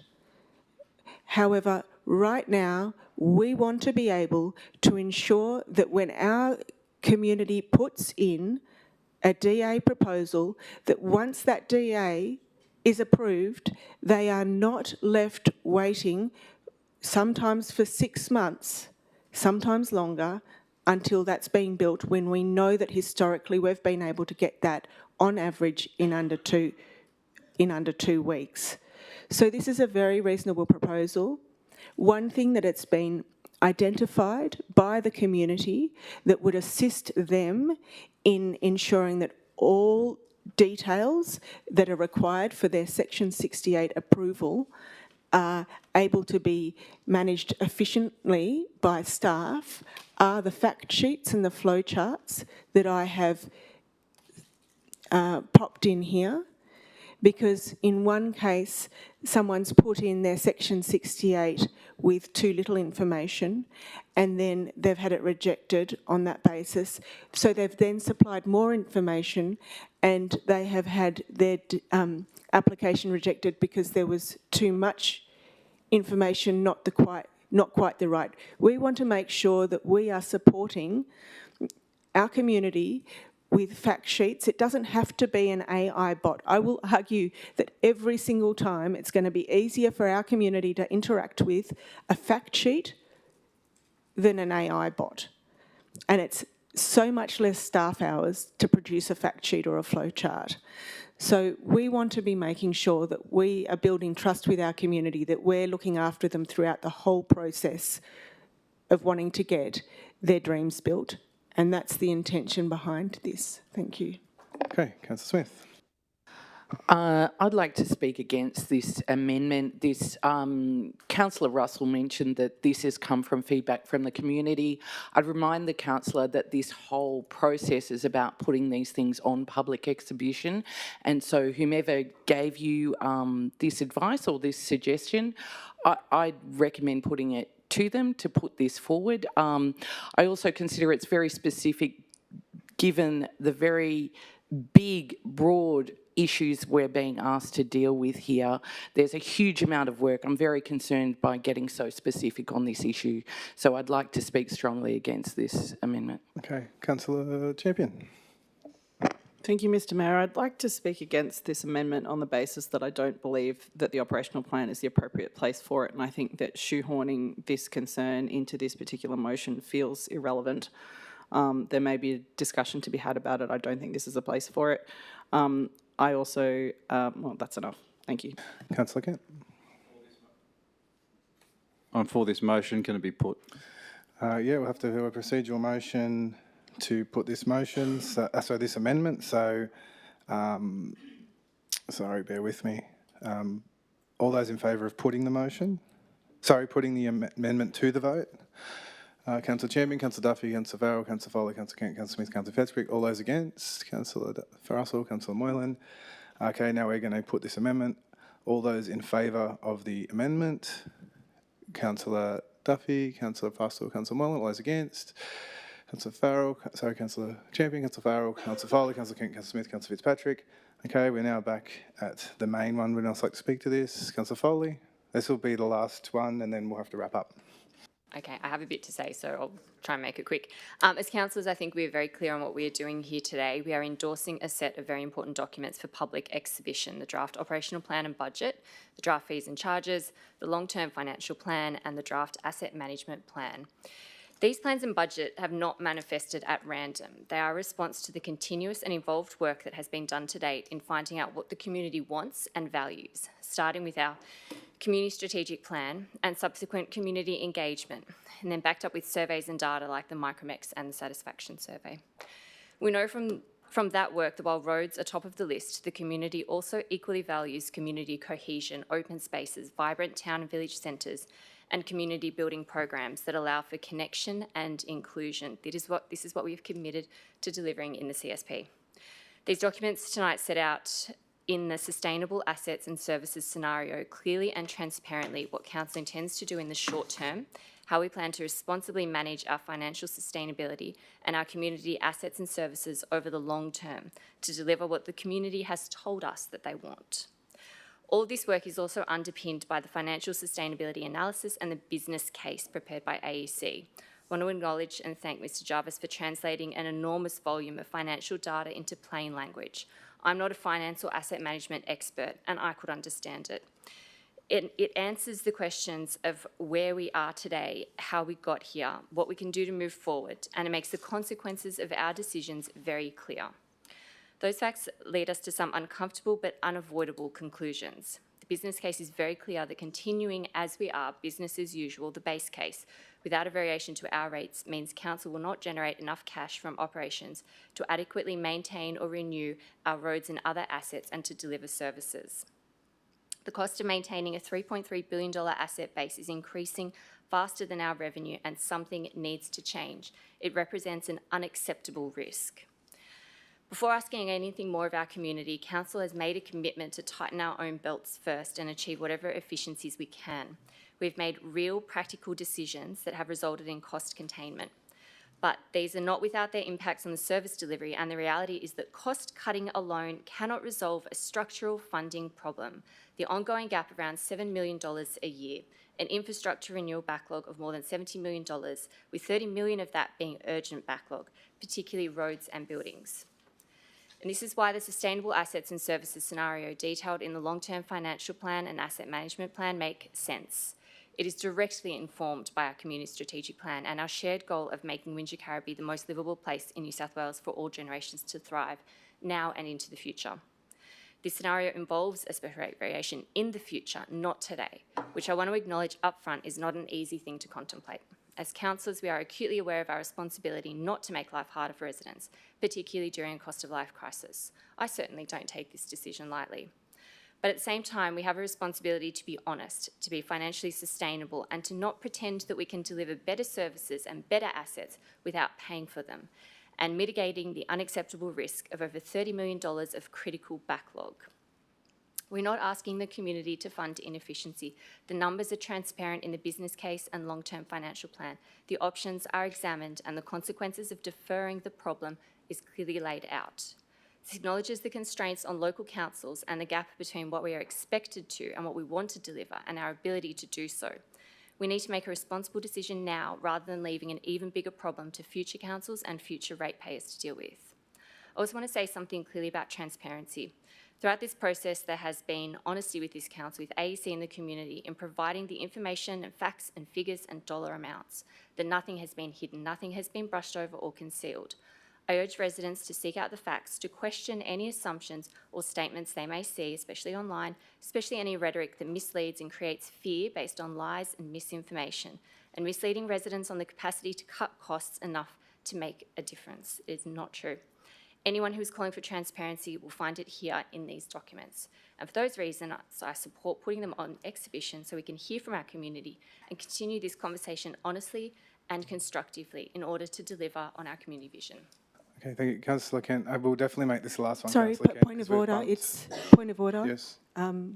Orderly. It is after 8 o'clock. Yes, correct, Councillor. And so I'm we going to give cannot Councillor proceed. Kent this last question and we're going to wrap it up. It's the motion. Can it please be put? Through you, Mayor, procedurally, orderly. Governance, we might pick it up in the morning. Yeah, okay. We will reconvene at 9 a.m.